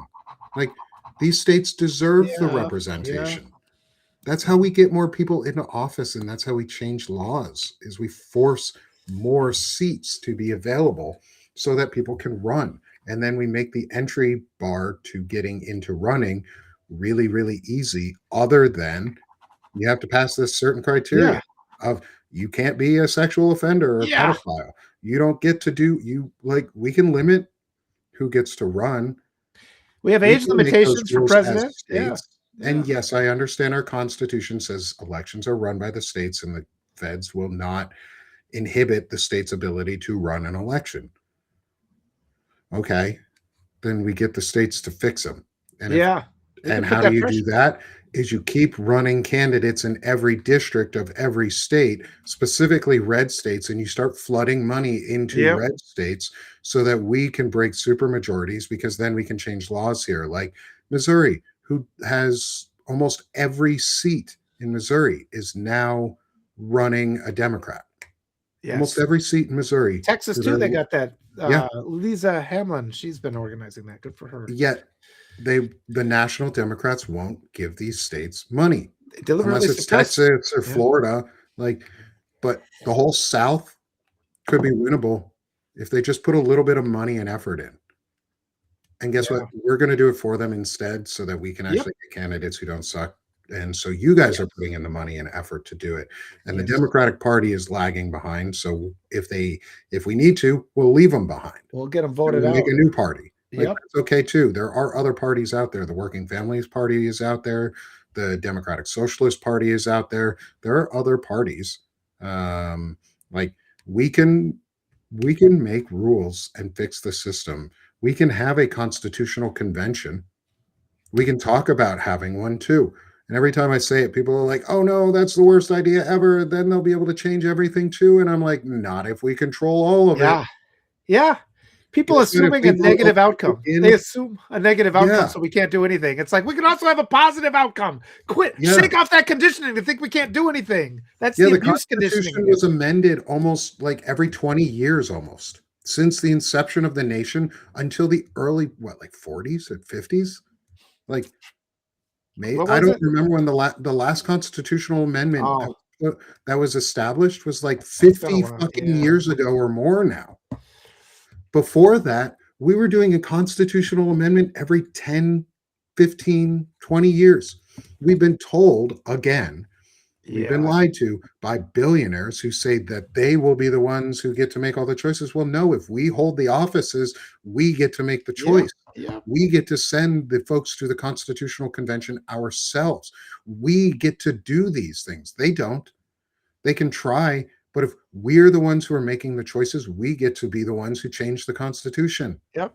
Yep. And if we send people to Congress who are on our side, who are willing to listen to our needs, who are of the people, for the people, and by the people, guess what? That Constitutional Convention will change the trajectory of the US drastically. Yeah. Yeah. Because we can do that. Stop buying into the lie that we can't fucking talk about constitutional amendments. The Constitution isn't set in stone. It's a Yeah. living document, and we're allowed to change the damn thing when it's outdated. Yep. And that lie is promoted by the corrupt media, and the politicians repeat it. It's this structure control is big, but we have to find the truth in the negative space from where it's been taken from us, and it's like that's what we're working on here. And all you guys in the chat, you're such a big part. The validation we get as we continue to make progress. But yeah, we do. All we have to do is determine we have the power and go forward. Yeah. And at the end of this, like people are saying in the chat is, I can't believe they didn't codify the ERA under Biden. I can. I Yeah. can. Because they got into power They're and they corrupt. didn't do anything. Yeah. They We could have gave them. ended Trump's ascension to fascism. Yep. They could have That's ended the my whole note. thing. The Segue to the Republicans note. were ready to do it too. There were enough Republicans at that moment who were ready to do it, but they didn't. They gave up. They let it happen. They let it fester. They let this moment happen. They failed us. The establishment Democrats failed us. They did. Yes, Biden did a lot of good. He was one of the most progressive presidents we have ever had because we put a lot, he surrounded himself with young folks and folks who were diverse, who had differing backgrounds and who were willing to push back, who were progressive, who were forcing him to our needs. But we let Jeffries and Schumer and Nancy Pelosi and others who've been there since the Stone Age to stay there. We haven't gotten rid of the Stone Age Democrats, the ones who were still around when their parents or grandparents owned slaves. We have slave owning families in our Congress still. Mitch McConnell's family owned slaves. We allowed him to stay. We never censured him for having those types of views. The Democrats failed us. Yeah. So we get to make a new party out of them. We get to destroy it. And Biden, I love Biden for a lot of the things he did, but he set us up for failure because he told us he was going to be a one-term transitional president, and then he ran again. And he lied to us in that moment, and that broke our trust. And that's where I no longer care about what the Democratic Party leadership has to say. I choose the candidates I support because they have values, not because the Democrats endorse them, but because they have values and they matter and they listen to us. And that's where we're going to keep going, is people who listen to us. And we can win. It's not a we should, it's we will. We will win because we're going to put the candidates out there that you all want to hear about. We're going to put the candidates out there and we're going to help support getting messages out there for places that are running, for people who are trying to be progressive and move the country forward. Because if we have 150 progressive House of Representatives members, guess what? That's that's enough to run the Democratic Party. Yeah. Like, we can run the Democratic Party just through this election. We can take it all back in a massive wave because it's no longer party. Yeah. It's it's nation, country over party. And we're just running under the Democratic flag because why would I run under the flag Yeah. of What else a is there? regressive rapist? Yeah. But those primaries give us a lot of power. We can put Mhm, in a lot. They will shit a brick if we get a 50% turnout in the primaries. I mean, you don't get that normally. We mhm, can transform the government. And they want us, the Democratic establishment wants us focused on the midterms. They want to just pretend the primaries don't exist. And they're on the phones. They're trying to tell progressive candidates to withdraw, which is anti-democratic. That's mob behavior. When these rich politicians are calling up the up and coming grassroots candidates and telling them to quit, unacceptable. And I'm trying to get more of these candidates to tell me which of the politicians are calling them, because if they have time to call up the progressive candidates, they have time to sit down and talk with Nick and me for a minute and explain themselves. mhm. Transparency. If they don't want to be transparent, they can hit the door, they can hit the road. Yeah, let's see some pictures. How about that? Yeah, Can I let's get those up? shift today. Let's shift ourselves a little bit here and move into our artwork for the day because we've had a lot of conversation about politicians and how they suck, Yeah, but also on how we can have take it some back, joy. Yeah, and have some joy. And we've talked about masculinity and shifting the narrative and showing what it's like to be a man that doesn't suck and that actually values and cares for the things around him and yeah. shows empathy and love. And one of the things we like to do is showcase artwork. And so let's shift over to our amazing artwork today. Walter, do you want to start? Woo! Because this one's from Yeah, you. my youngest. My youngest did this. I think it was a school project. I think it's supposed to be a bookend, but they're just like, do a door. And this is just in our bathroom. And it just makes me laugh every time I see it. Cause it's just a little bit mischievous to have the door be tilted like that. That's such an impractical door. But I'm just like, I don't know. I just love it. It looks like a crescent moon. And of course, our little puppy always appears in all their artworks.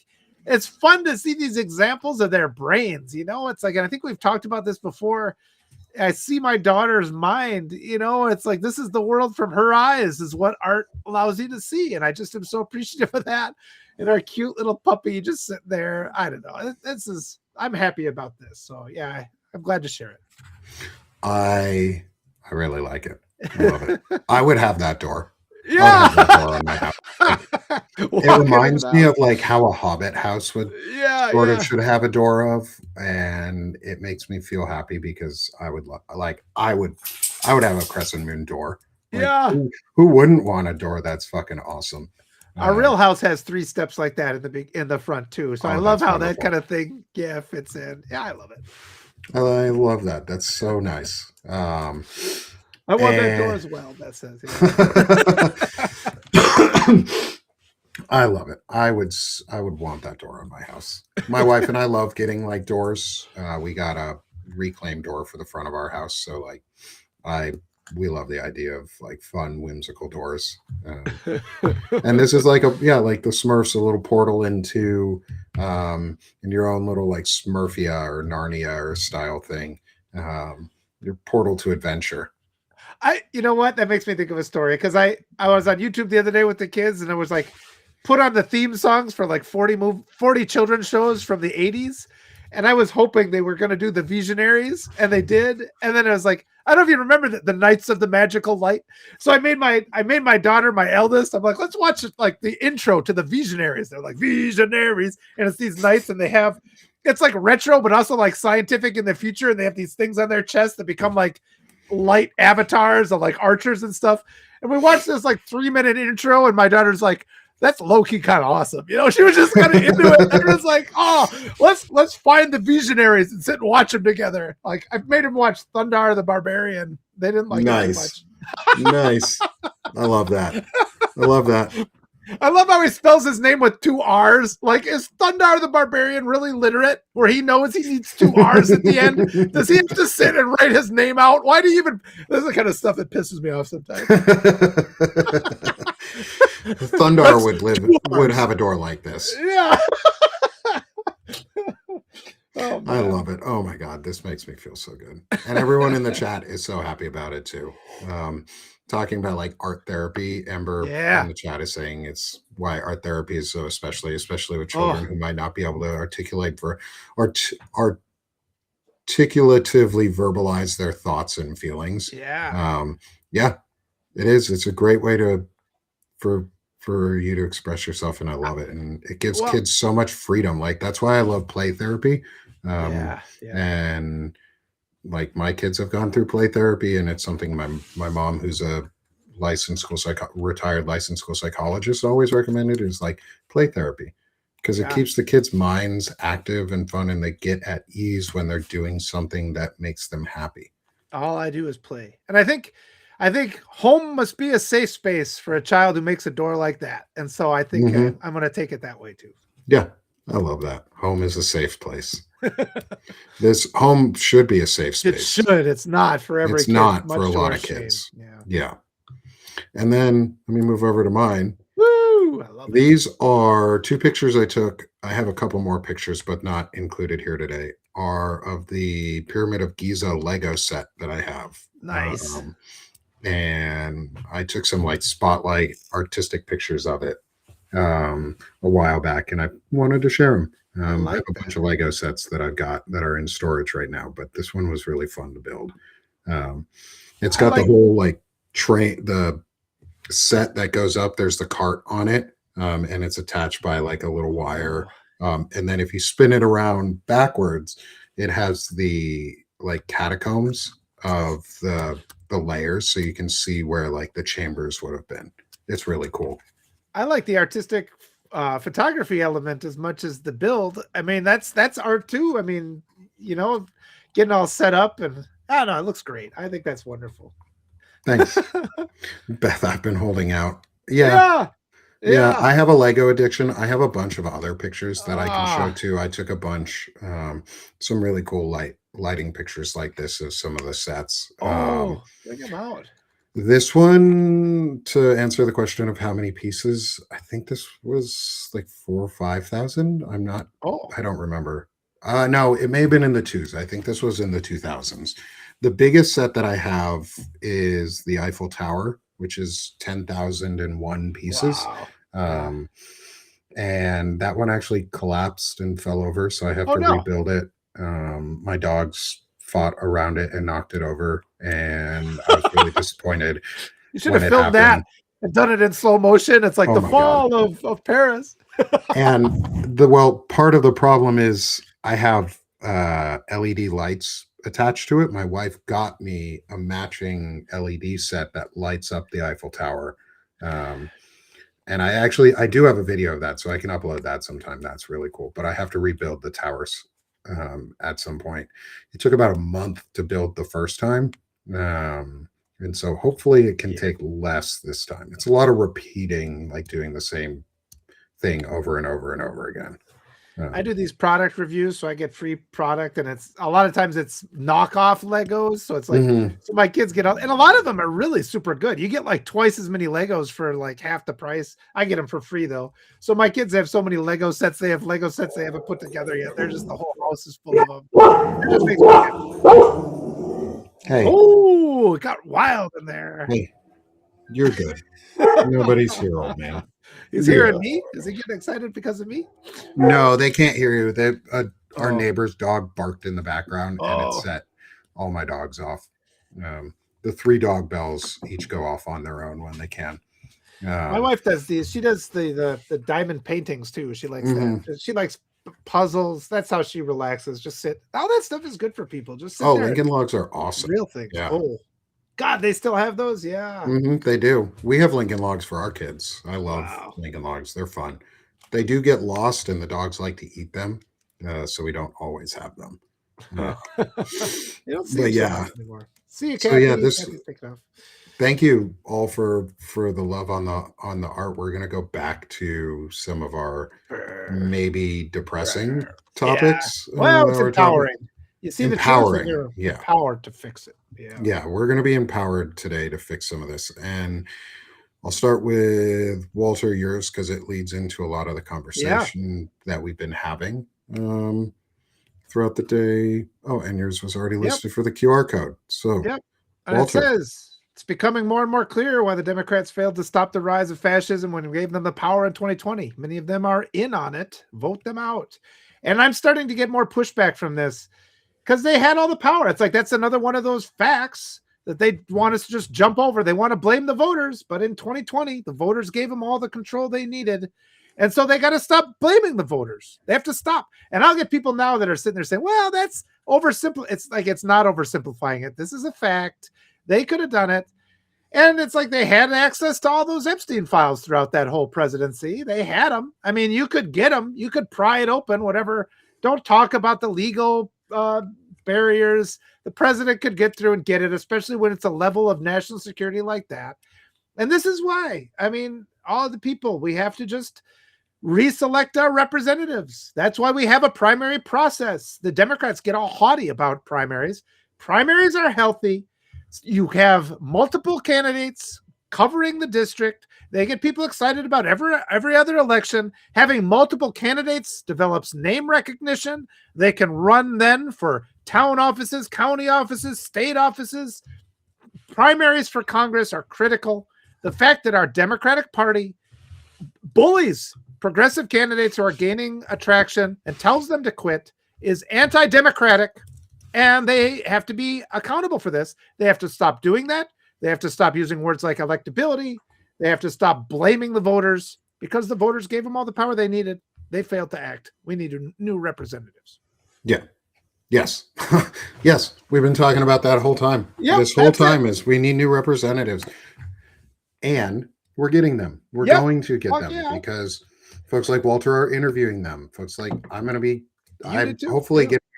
hopefully setting up a call soon to get on with Kira and some of the folks on the citizen impeachment candidacy list. And I've met some of the Wisconsin candidates that Walter has had. And I'm going to be helping work with Lev Parnas. Like, we should do a candidate day, Nick. We should just all day. We should have time slots. Candidate. We can cycle through 15 right now. Everybody get to know them. They can all mention their web pages.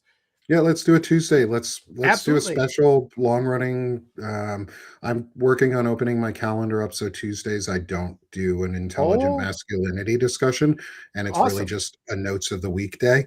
And we could use 6 hours of candidates. Absolutely. Yeah, if we could line up 6 hours of candidates and get people on for 15, 30 minutes, like there you go. You've got candidate material now for yourself, and you have a good interview. And if you did poorly in the interview, that's your fault. Like, well, they could take the clips, spread them to their social, all kinds of things. And we'll take the clips and we'll spread them to our social. And no, not a 12-hour show. No, we won't do that. But we could do 4 hours of 4 hours of us. We could do 2 hours, take a break, and then 2 more hours. Like, that's totally fine. Walter and I spend 2 to 2.5 hours talking every Tuesday. It's not like I can't talk to him for another 2 hours. I've got 2 more hours after this. I got 2 more, and I did 2 hours before this, so it's an all day for me anyway.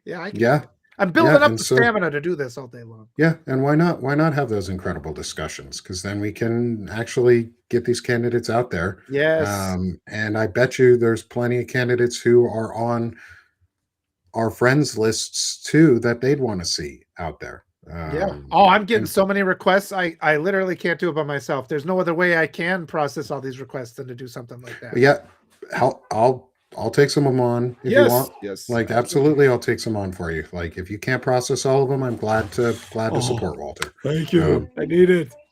And if I'll make time when I can to be able to do it, and I'll pass them on. And if we want to start, I can start helping pass them on to other people too.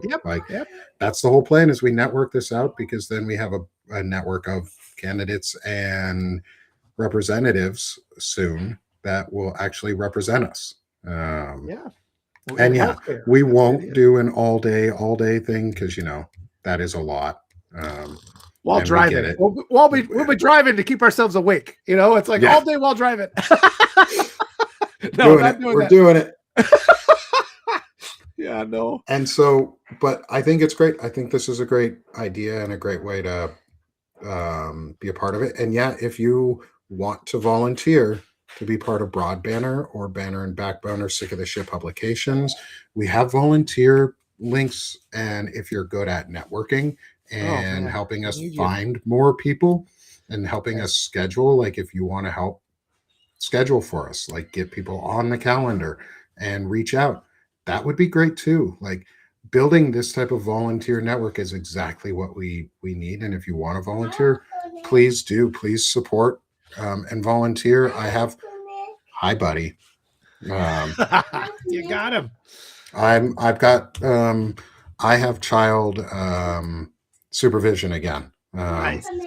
You can come in, but you cannot play on the piano. And I just dropped the link to the volunteer, and we need stuff that are non-technical expertise. We don't right now. We don't typically need people who can build web pages or design tons of automations and things like that. Like we're working on those already. I'm handling a lot of some of that, but we need people who can help outreach, who are great at networking, calendars and organizing outreach. schedules. That would and who can help take the broadbanner calendar that Courtney and I have been working on it and getting so like it's so cool. It's going to be awesome. It's going to replace the old system we have. We have a new version of it that's good. That's going to make programmatically accessing it easier and helping us set up. But having folks who can help set up candidate interviews or help get new folks for intelligent masculinity or for notes of the week who, yes, buddy. Can you have what? You can have the stuffy. You don't need anything else. Okay, whatever. Take it, dude. Go ahead. Go play with it. Just go somewhere. Go play outside. Go play with Auntie outside. But we're like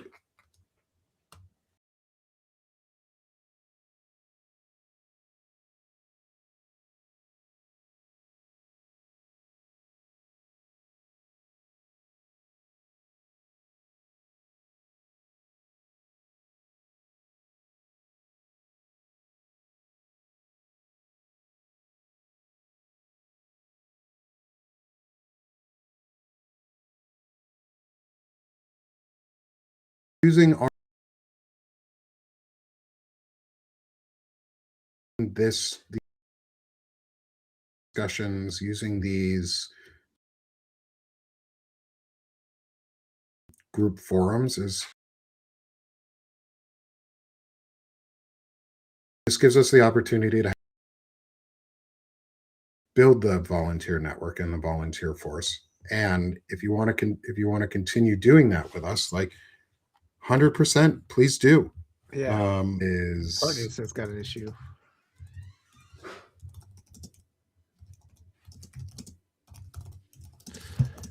Yeah, Substack's being buggy and glitchy right now. So what I'll end up doing at the end for anyone is I'm going to download this video and use it and upload it as the recording. Walter, I'll send you a copy of this video so that you can delete the Substack one where it's doing all this like freak out. And we can have the full, you can have the full video. Anything weird, but, it came back. It was just going in and out for a little bit. And we're also on YouTube if you want to follow and join on the YouTube side. That's okay too. And then shifting a little from our elections is yesterday, you all know I had to go help my son and my daughter get some dental work. And I just wanted to put out this note yesterday, which was dental work without insurance is stupid expensive. And the fact that teeth are considered luxury bones, like you can also include things like your ears and your eyes because vision insurance is separate too. Needing a separate insurance from the rest of your body is fucking bullshit. Seriously, how have we ever allowed insurance companies to con us into believing that crap? We have insurance for like separate parts of our bodies. Why? Why do I need to pay a luxury insurance for teeth? Teeth are some of your dentistry is some of the most important aspects of health. Like if your mouth and your teeth are in good condition, the rest of your body tends to be in better condition. Like gum diseases can lead to heart failure and heart conditions. Like one of the easiest ways to kill yourself is have terrible teeth and terrible dentia. Why do we have to fucking pay extra for that shit? Yeah. Why do we have to have that outside of our normal insurance? Like, I had to pay almost $300 yesterday just to get an X-ray, my son's teeth checked, and then they used some of the happy gas, but he still didn't get his tooth extracted because he was afraid of it. It hurt, and so he didn't get his tooth extracted. That saved us almost $400 of him not having his tooth extracted because it was going to cost us almost $700 to do this, to get a tooth fixed. And I decided against it because I was like, you know what? I'm not going to pay for that right now. And I'm going to find a way to get his tooth out without having to pay for, at this point, like if it's going to hurt for him to have his tooth pulled, why am I going to fucking have him do it at the dentist where they're going to charge me $400 for a tooth that I know we can get out without it? Like, and that's dangerous. Like, we should be able to go to the dentist and get dental work done without fear of needing to go into bankruptcy half the time. Like, I don't make enough money to drop an extra $1,000 on dentistry.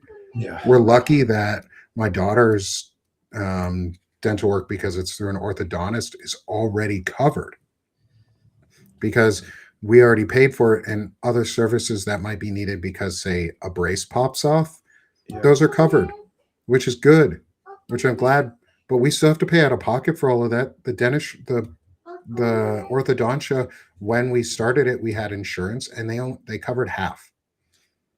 And it's still a shitload of money. Like, why am I paying the insurance premium if you're not actually covering the fucking cost of the services? Yeah. It sucks. And it's a form of slavery. Yep. It's a form of debt slavery. It's abuse. You have to fix it. Crime against humanity, this bullshit. Yes.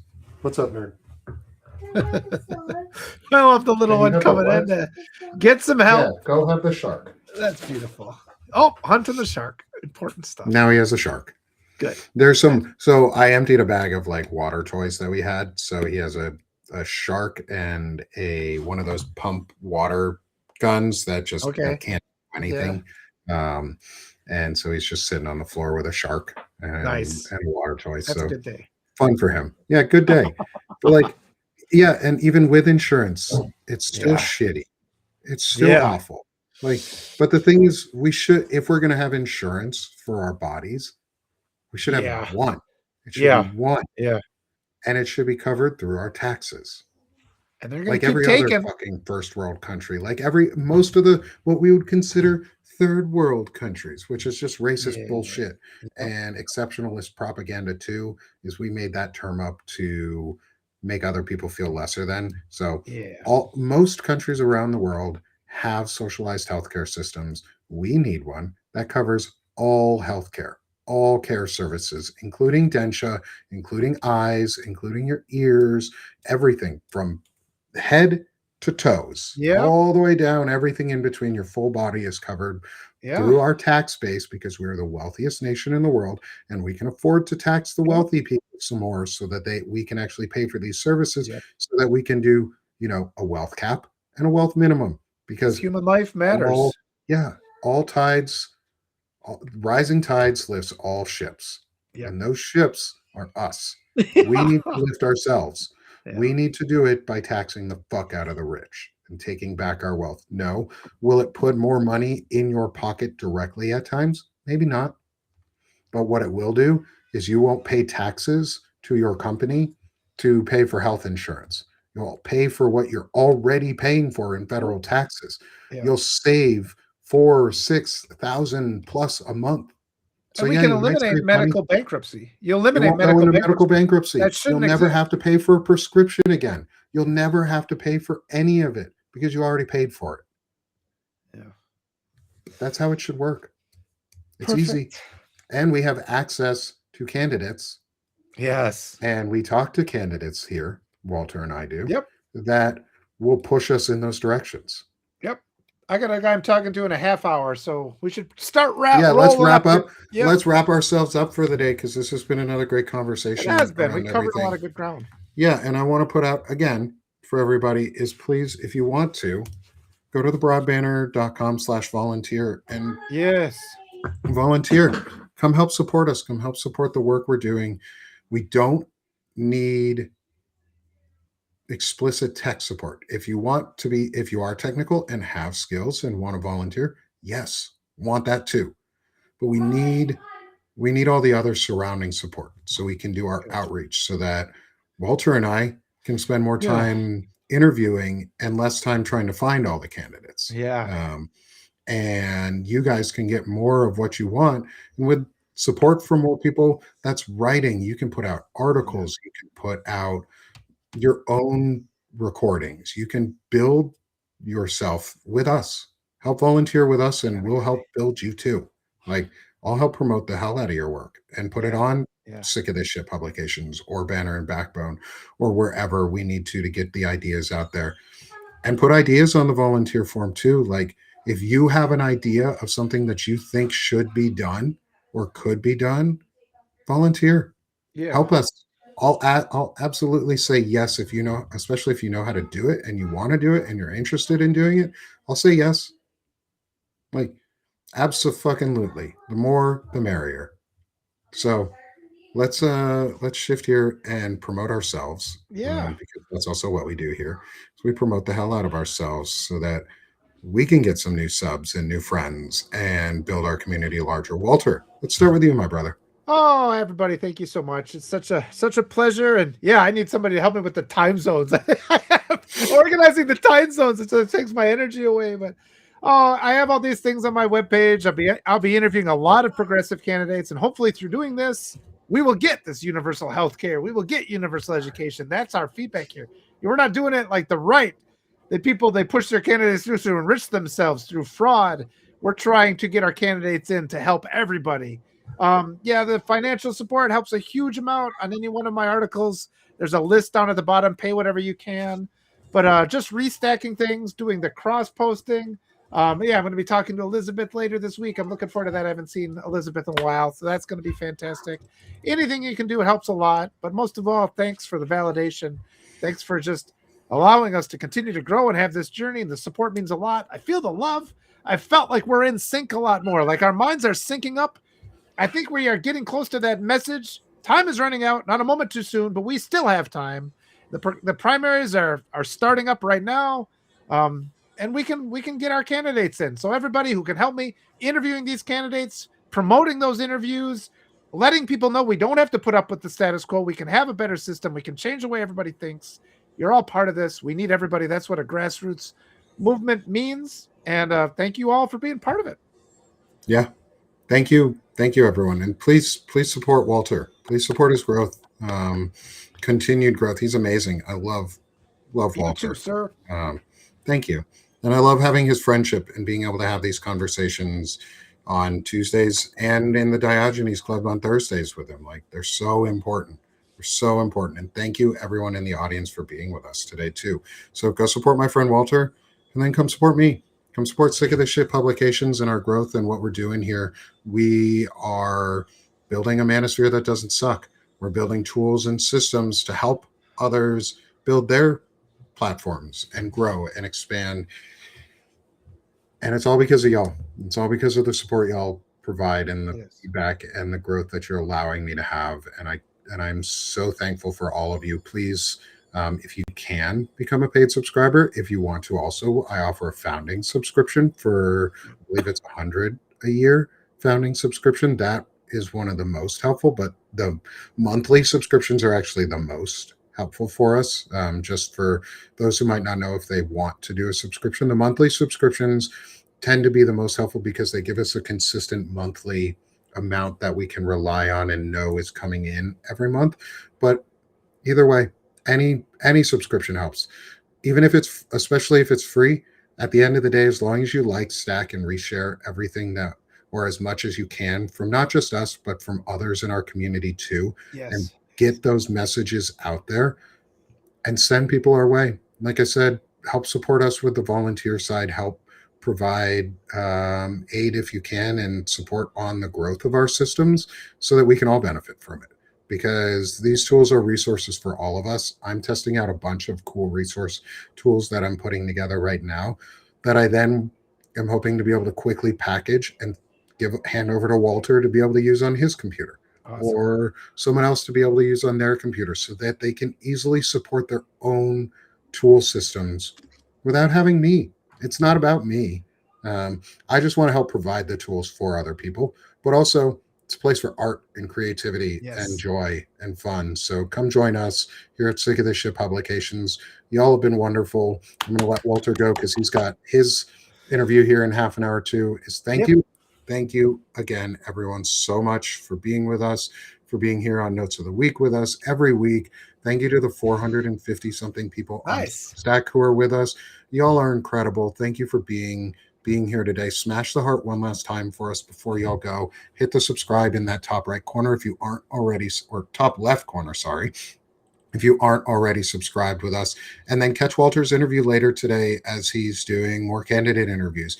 It's going to be a great one. And then again, I'm going to repost all of Walter's interviews as we like to try and do on Banner and Backbone and get that message out there, and get that as far and wide as we can on as many channels as we can, so that those interviews are available. And maybe I'll do a stream of interviews of just Walter interviewing somebody and just have that live for folks to be able to come in and out of. So thanks again, Walter. All of this, and we've talked about doing that too as like a debrief after, and like take clips and debrief if we want to do that. Let's talk about it. Let's see if we can do that, and if there are volunteers who want to help create clips and debrief and create things out of some of these interviews, would love that too. Like that kind of support, that would be fucking fantastic. Like that would take so much, so that would be so helpful, and then we could have some amazing discussions around it. So again, thank you everyone so much for being here with us. I'm Nick Paro, not your dad, joined by Walter Ryan, our level 36 magic user, on Notes of the Week. This is Sick of This Shit Publications, and as I like to say, we're sick of this shit. We're done being sick of this shit, and now we're doing this shit. So let's have a great week, and I'll talk to y'all later. Love y'all. Bye-bye.